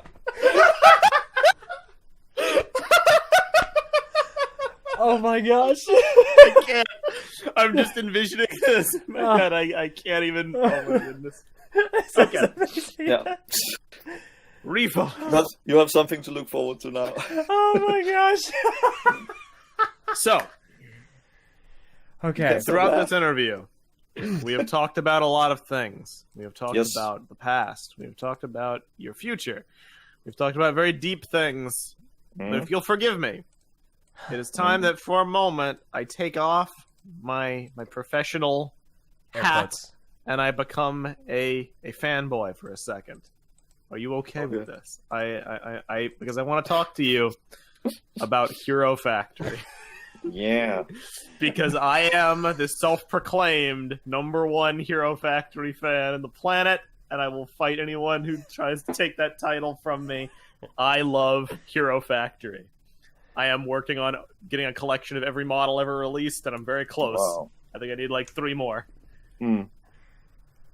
Should I say something now? Many Oh, do years you want- ago, Sorry. many years ago, you released a blog entry.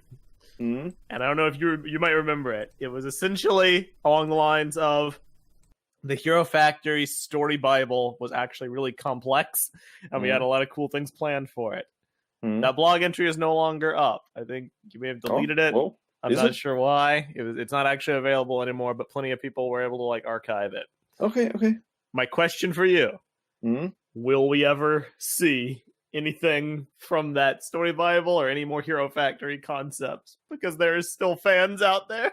We're waiting. We're here. We're waiting. Yeah. We're getting into the area where I'm handling stuff that I don't really, I've made a lot of it, but I don't own it.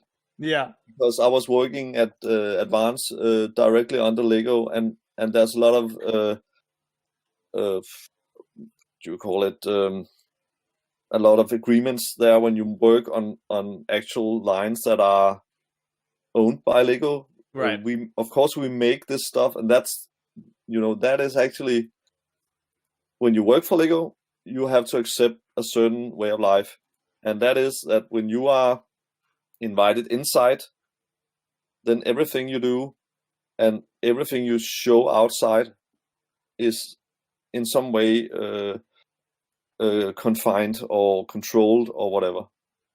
And when I'm talking about Bionicle, I'm treading a fine line. When I'm talking about Hero Factory, I'm jumping straight into a pool of black ooze that I don't know how to swim out of. So just to say that, because I know that Hero Factory was bought, the rights was bought by a big film company at a certain point. The rights were bought. Yeah, I recall that was published. It was There Universal. a partnership. I There know was a that partnership. I know that this is CBS stuff that was a big investment for Lego regarding the ball joint, all the new systems and so on. It was really ingeniously thought out as a new kind of building system.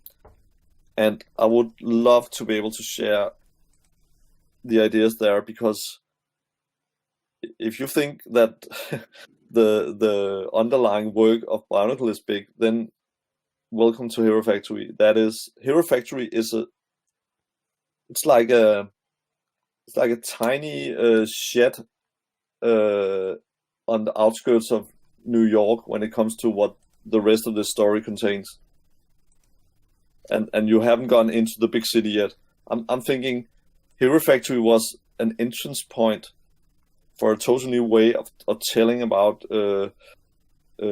robots in a contemporary way that was closer to our reality. And there are so many ideas where Hero Factory was connected to the real world, actually. I'm so fascinated by that. This was a pop pop culture. And I want to say one word. The idea about Hero Factory was it was a real-time IP, which means that Hero Factory is happening out there right now.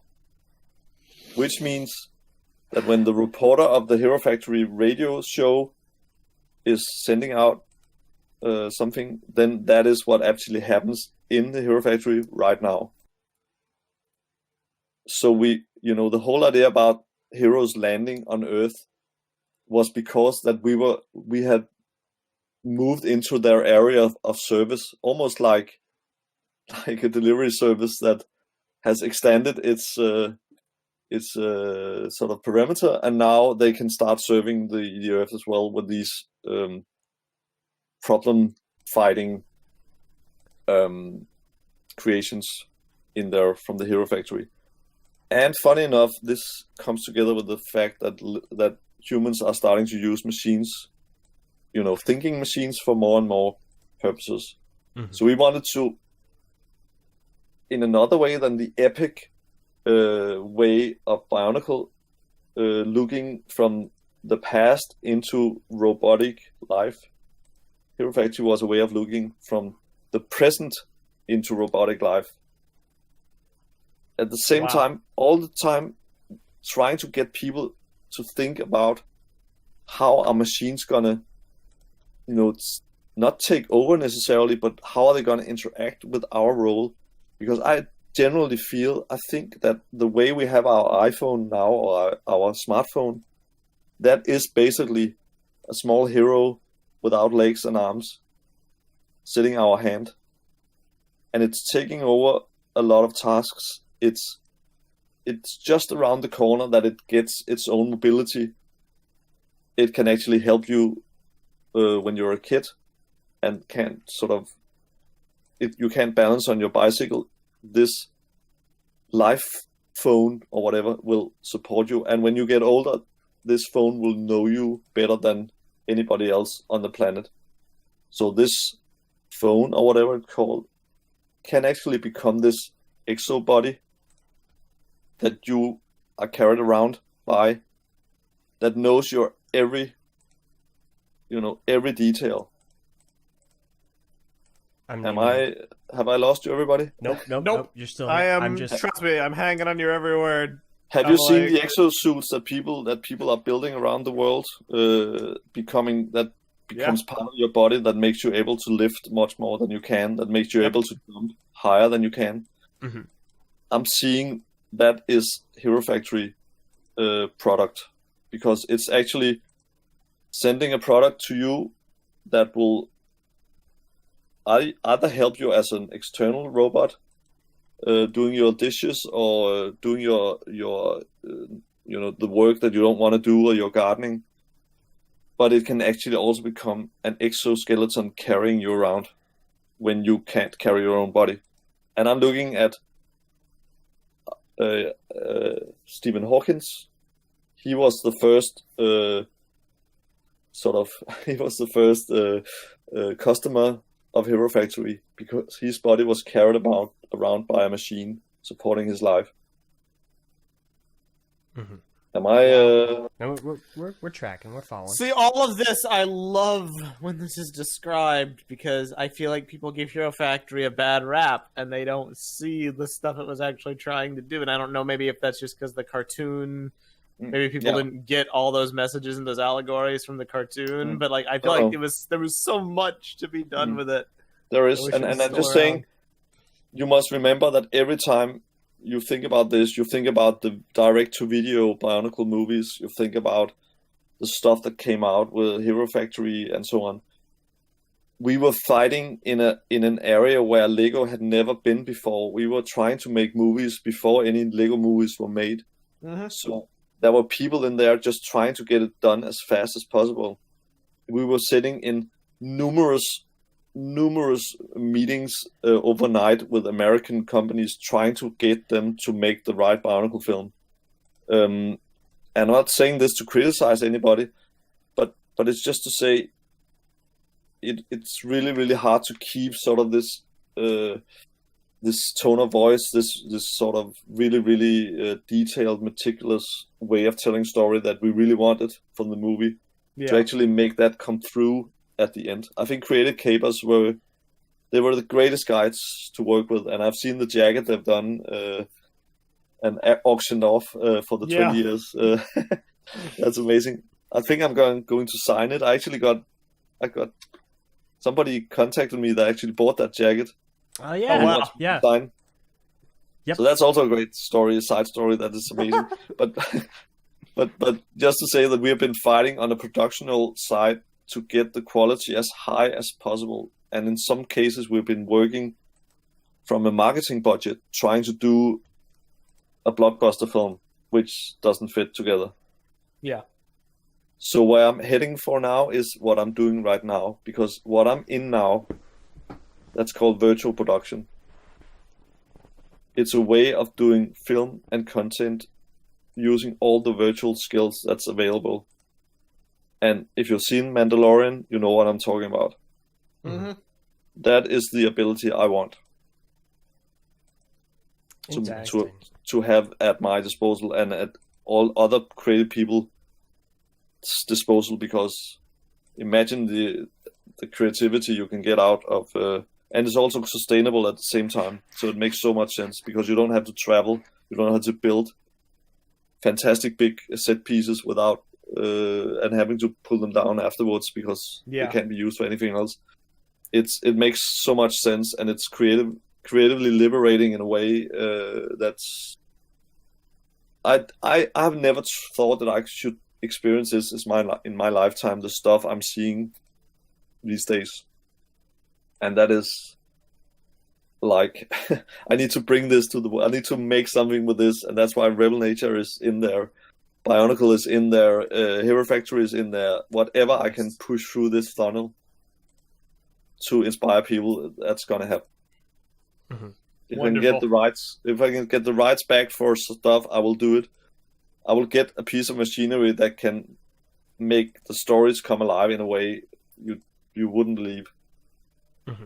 Well, hey, So. I know you got a lot of stuff juggling between Biovival, between Rebel Nature, between old stuff like the Taraga files, which people want to see.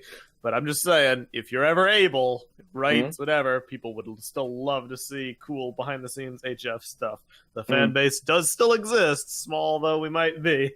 I have a little I remember it fondly on that account, which is really amazing, because you know what I did when I was not being asked about stuff, sort of as an art director in my old days. You know what I did on the film sets? I filmed behind the scenes.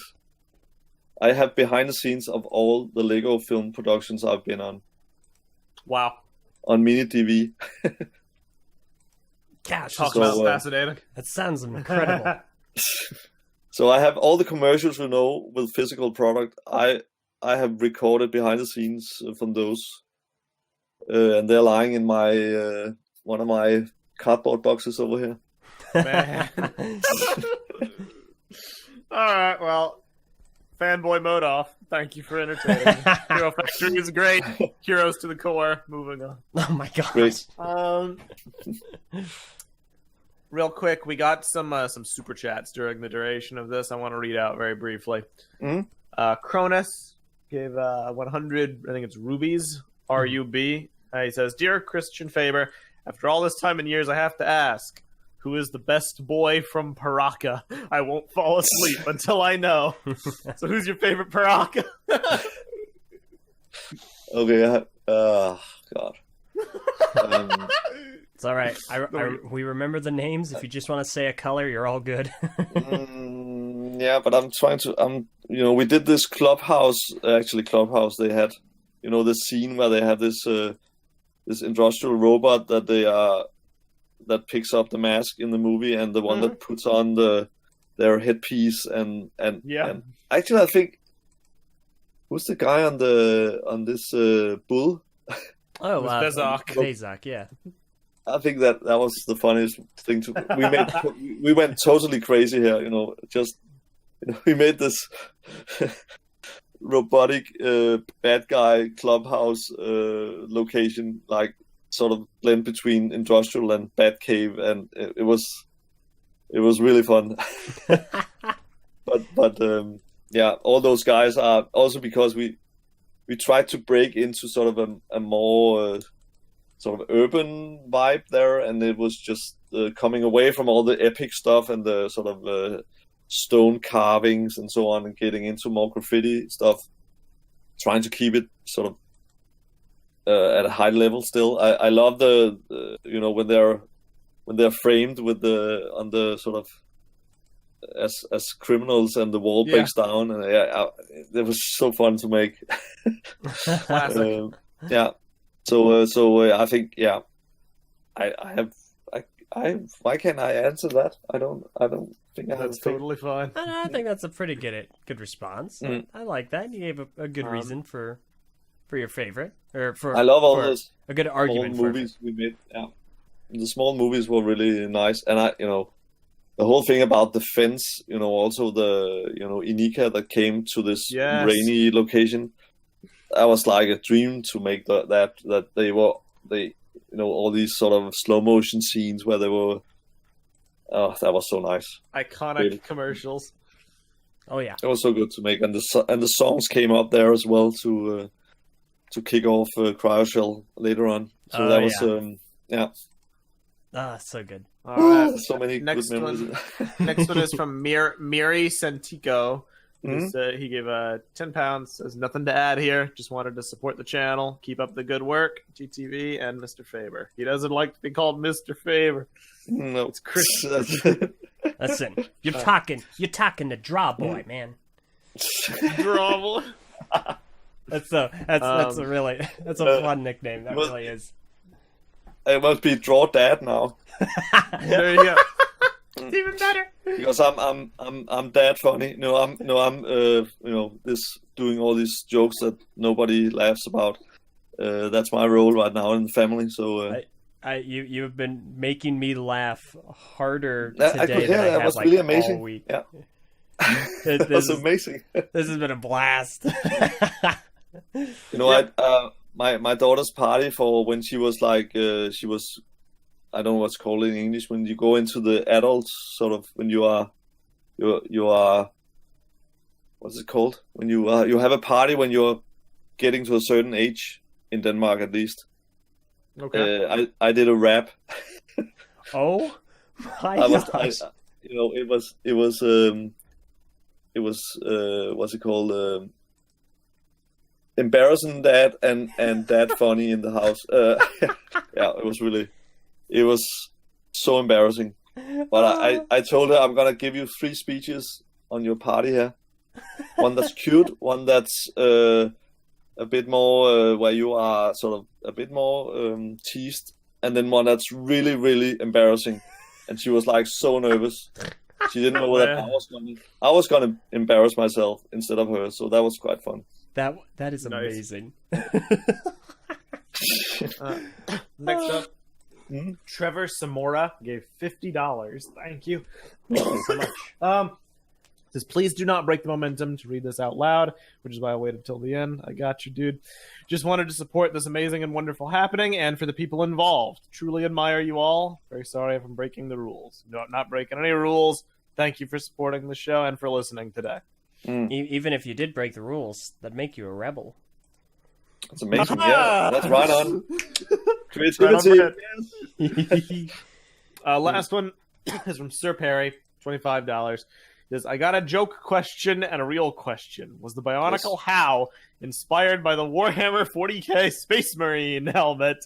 And what was supposed to be the final goal of 14B 2020? Well, we've already talked about that. But what about Warhammer? Didn't it? You know, I have 2 Warhammer. You know, I have to ask Christopher Roundale, who actually designed that, because his initials are inside the original masks. If you look at them, that's a bit of a small secret. The designer's initials are inside the masks.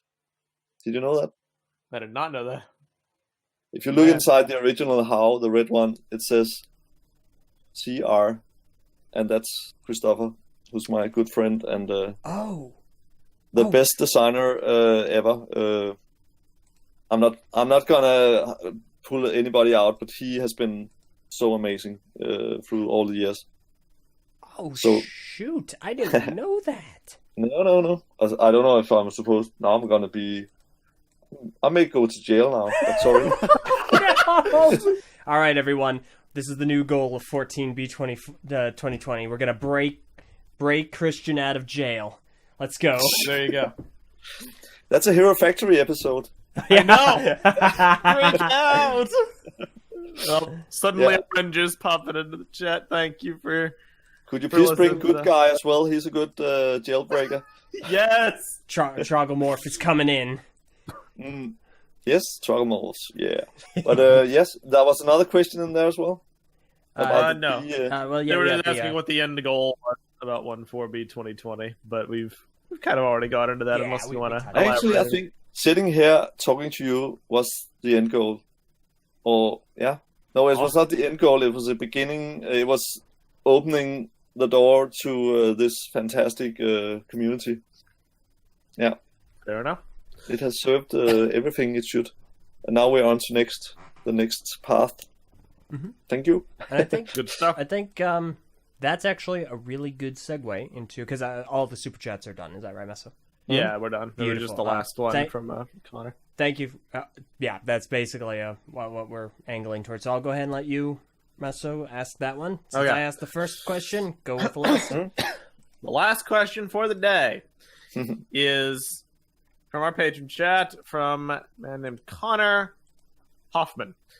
And Connor asks, let's see, I'd like to know, how specifically can we fans help promote this project? Is using the Biovival hashtag enough, or be a part of the collaborative effort? So in other words, going forward, what would you like to tell everyone about how they can help? You know, I'm not a really good organizer, just to say. I'm so easy to divert into other creative ideas and start running. So I need my sort of, I'm calling it organization. It sounds a bit boring, but I need to build something around the setup that can help facilitate people coming into this wanting to attribute and I think maybe this new NFT possibility, think about being able to give out original art from Bionicle with a special NFT on, and that's going to be generating funds to actually build projects. That is the way I'm thinking right now about Rebel Nature, actually selling original pieces there that can be owned and that can be resold. And who knows what that can bring in, because there's a lot of stuff there. All the boxes I have around me, I want to have it, I've talked about this before, and I know I haven't lived up to my saying on different videos about giving stuff away. I have this box of Kanohis that was the first one I promised, and it's still standing here, a full box of Kanohi, unbroken. And I wanted to, I remember doing a video where I said, people, if you write a comment underneath here about Bionicle, I will auction this out to, I will sort of make a draw. And I haven't done that yet. I'm starting out stuff that I don't finish, but again, patience. This is gonna happen. Mm-hmm. So I think actually you, TTV, as a connecting point. Hello. If I could bring out stuff when it's ready, when connection is sort of ready. Not to say that you should be sort of and marketing channel for my crazy stuff. But if you feel that it has a purpose, then being able to sort of break stuff through you would be amazing. You have so much knowledge on the whole community, and you have been making videos for so long. So I think that would only be fair to start stuff out in that way. So that's just something I'm thinking about right now. Having this really very good idea. I know that I'm totally down. We had a very similar conversation with Creative Capers, some of the folks behind. I figure you're familiar with them. But you totally deserve. You have done so much. You totally deserve to be involved in what's going to happen in the future. I think you have earned your. You are sort of you are connecting point, and you have done amazing videos about stuff that was like you were getting nothing from us or people who were creating, but you were still building stories around stuff. So you are so entitled to become part of this next move, I think. Thank you, sir. That means a lot. It's humbling, and it certainly we appreciate whatever we can do. Yeah, and that's kind of likewise. I'm humbled, just so you know. I'm really it's totally honest. I'm thinking like something must have been done right to get people who are so so cunning and so good at doing this, and they are interested in this still, even though everything has been waiting and waiting and waiting. Mm-hmm. I think there's only one group that's just as patient as you. That's the fans of Cryoshield. Yes, that's funny. But stuff is happening there as well because I really want to say something I'm not allowed to say. It's okay. Fair enough. It's all right. Fingers crossed. But imagine something virtually happening there. Oh boy. No, I'm not saying anything more. Okay, that's all right.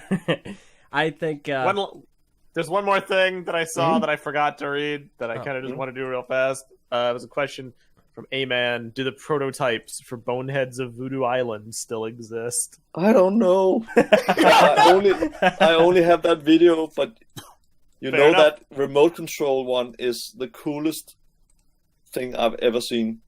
It's a crazy remote control model. It was, it had this rotating sort of what's it called, something crusher. Yeah. And it could actually tear other robots apart when it came.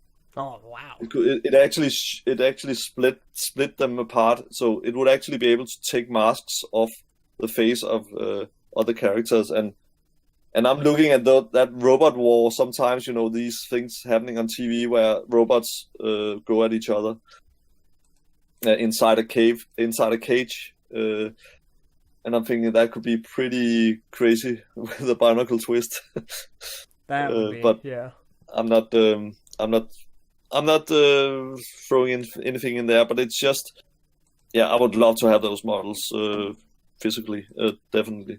Mm-hmm. But I heard somebody trying to rebuild them actually from the video. They're doing their best. That's a cool endeavor. Yeah. But and if you can do imagine being able to put an NFT on that, then that unique piece of artwork would be able to, be forever the designer's property, and he could sell it off, and he would be attached to that forever. And it was sold again, he would get actually money from that next and next and next selling. Yeah. You have to look into it. It's crazy, and I don't know if it's a short-lived fad or whatever, but it sounds like there's so many people in there. It's not gonna die out. It's gonna change a lot of things. I admittedly don't know basically anything about it. I'm just to say I'm working together with a film producer who's doing his own film property, and I told him that in a little while he would be able to sell his movie to anybody in the world directly from himself. Imagine what's going to happen to all those in-betweens that have just been sitting, putting extra fees on top, and that's also going to happen to trade around the world. Mm-hmm. So you meet somebody who's sitting crafting something in a foreign country. He's going to be able to sell this directly to who's actually buying it in the other without all the in-betweens. It's pretty wild. And I'm just saying you because there's a Danish company called Maersk, who's one of the biggest freight companies in the world, and they have a full set of departments working on blockchain because of that this is going to change so much. Mm-hmm. So it's going to change for the creative business, and it's going to change stuff for all the properties we love here, and Bionicle and Rebel Nation and anything, if it's working out the way it looks. Mm-hmm. I'm just saying. Mm-hmm. That's all you can do. It's Sorry, Aldo. Oh no, I was just gonna say, it necessitates further research, at least on our end, for sure, and everyone should definitely educate themselves on what it is. So that includes us. Yeah. As far as what you were saying earlier about assisting with like talking about things and kind of getting attention to things, I mentioned we had a very similar conversation with Creative Capers, and what we told them was essentially like, we're always willing to help out. We're always happy to help show a community new things that are coming out, new things that the creators if we can use our platform as a voice, that's awesome. Yeah, like you already are. You know, I'm seeing it. This is a groundbreaking event for me to do this. It's really opening a lot of new doors. I'm impressed. The viewership has stayed consistently, like around 200 viewers this whole time. It hasn't dipped at all. People are riveted. That is a really. They're looking for the next secret to come out. The next But I hope that I haven't been too sort of ranting and boring. That's our speciality. You shed a lot of insight. Yeah. If we just let you talk, you share a lot of cool insights. It's a brand. It's what's it called? I forget the word all the time. We've got 3 last-minute super chats, and then I think we're gonna go ahead and wrap this up. Yes. Number 1 is from 26K down the drain. Good $5, and he says, "I show up right at the end of the Faber interview. Are you kidding me?" From what I heard, Faber is 3008, and I'm 2000 and late. So there you go. Lord Cthulhu, he had $5. Says, "How does one join the project? And how did you meet CryoShell?" Well, we've already kind of talked about how one joined the project, but how did you meet CryoShell? Like a good Lego story, we built it actually. Well, there you go. It's actually, Mikkel, who knows Casper, who knows Christine in a different strange combination, and this just came together. The amazing story, you need to know this. Christine was receptionist at the agency in advance. Mm-hmm. Oh, wow. And you know what happened? There was a casting where we had 10 singers, 10 girl singers to do recordings of the original first track. And they were without any names, without anything. They were sent to US, and they had to choose who is going to be the voice of, of this first song. And Christine was chosen without any question. Wow. And there were professional singers in there as well. Wow, she has a voice that it's so personal. It's so I can't. It has a totally special. I don't know. It's just itself in like. Actually, I was like, when Billie Eilish came out, I was like, okay, that's it's this totally without coming from a totally new direction, I feel, and having a lot of depth in it. So she was chosen randomly, and I was sitting like, oh, I hope she's chosen because she's so special, and she was just chosen without any doubt, which was like, okay, well. Yeah. That's so cool. And it's been a really rough ride trying to get stuff out there, but I'm quite definitely, I'm so certain that if this NFT thing works, we're going to give out cryoshield stuff with this NFT technology in it, both hopefully vinyl and CDs as physical stuff. Maybe with special artwork included in limited edition, whatever. Yeah, that's my big dream. Alrighty. All right. We have a $10 super chat from Trevor Samora. It says, once in a lifetime opportunity to say thank you to you, Christian Drawboy Daddy Faber, for your thoughtful work and words. It has been an inspiration to me for many years. Yeah, but thank you so much. That's I'm it's actually it's so much wealth to hear people being inspired by stuff that you do. That is beyond anything you can get in money or prizes or fame or whatever. To actually face to face to one person tells you that this is inspiring. That's enough, almost. There you go. Absolutely. I wish my daughter had that opinion about what I do. Well, if she needs to hear it from two super young, super hip, super like in the know folks, you're awesome. That could be that could be cool. You're awesome. Faber, but Jr.? I have this principle. Show, don't tell. Yep. So I need to show her that other people think that this is cool. I mean, and bingo. And whatever. Just tell her it's like over 200 people for over 2 hours tuned in to listen to you talk from across the world. Wow, it's 2 hours. Yeah, we're almost at 3 hours. This is what we were talking about. Like, we can go on and on. We have 26K down the drain, and Evershadow7 having a super chat war about wanting you to go to prom with them. Here, let me allow me to vocally illustrate this conversation.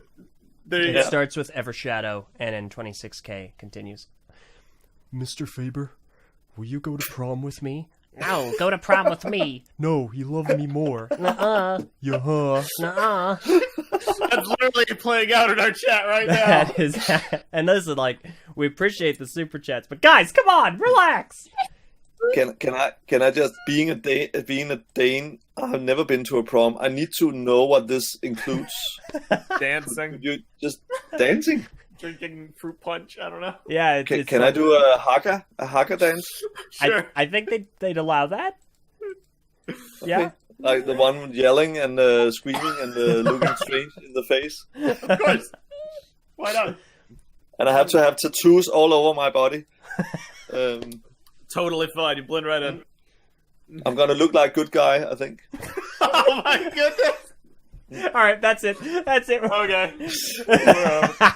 I'm gonna dress up like him. Oh my gosh. The body posture is pretty close anyway, so... Something great has come out of today, showing you good guy. I'm very glad. Oh my gosh, this is not what I expected out of today. All right. Is it an M that his body is forming an M? I have no clue. Maybe. Could he be Makuta? Oh my gosh. Possibly. Oh no. He would shape as a Matoran. He would call himself good guy. With really small hands. No, sorry, I didn't say that. He's black and red too. He looks evil. Oh my gosh. I'm good. I'm gonna solve anything. I'll break the fence. I'm really good. You will love me. You will love me. You will love me. Oh my goodness. This sounds exactly like good guy. Holy smokes. You will love me. All right, that's so quickly. One last super chat before from Sir. There's one more. Okay, all right, one more. Sir Bobby the Owl gave 10 pounds and says, "Thanks for answering the questions. Much love from Dubai." Whoa! That's awesome. Worldwide. Wow. Worldwide stream. Okay, I'm getting. Yeah, that's crazy. It's an out of body experiences for me. I'm floating above my my cardboard boxes right now. Thank you so much. Well, we'll go ahead and begin the wrap up. I want to say thank you for coming on. Throughout the years, you know, we've talked a lot about the stuff you've done, including in the most recent 2 years about 1-4B 2020 and Biovival. I've made a lot of points. I've cast doubt on some of the things you've done, but it's all from a place of love because I love the work you do, and I'm really, really thankful to you for coming on today and talking about it. I feel like I have a better idea of what you're trying to do, which we will then do our best to disseminate to other people and try to help paint a clear picture of your overall message and your overall goals. And it means a lot to be able to have been able to speak with you today. So thank you very much for coming on and being willing to talk to us about things.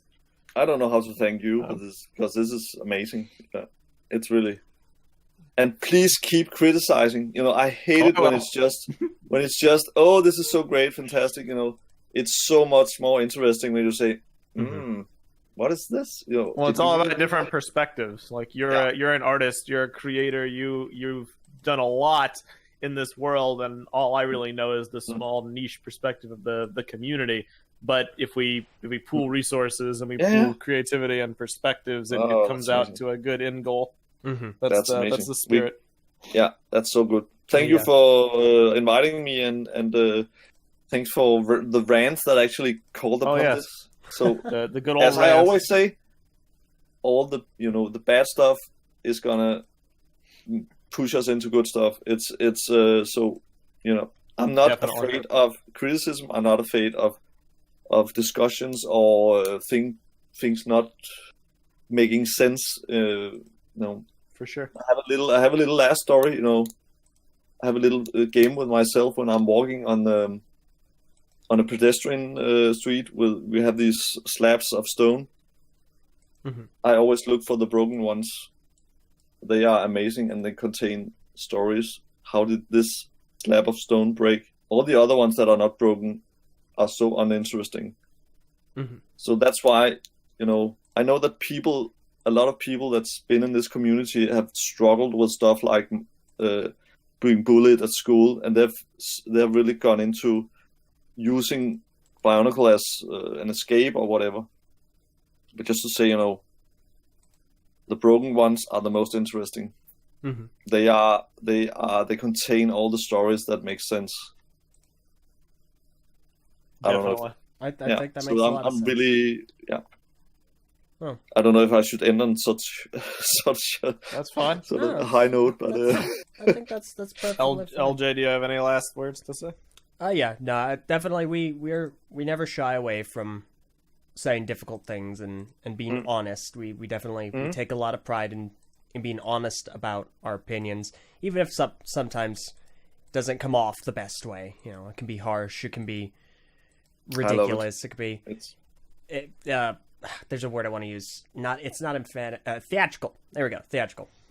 Theatrical's a good one. Because at the end of the day, we like to entertain people, and we like to help people kind of enjoy things and hear perspective. But it's one thing.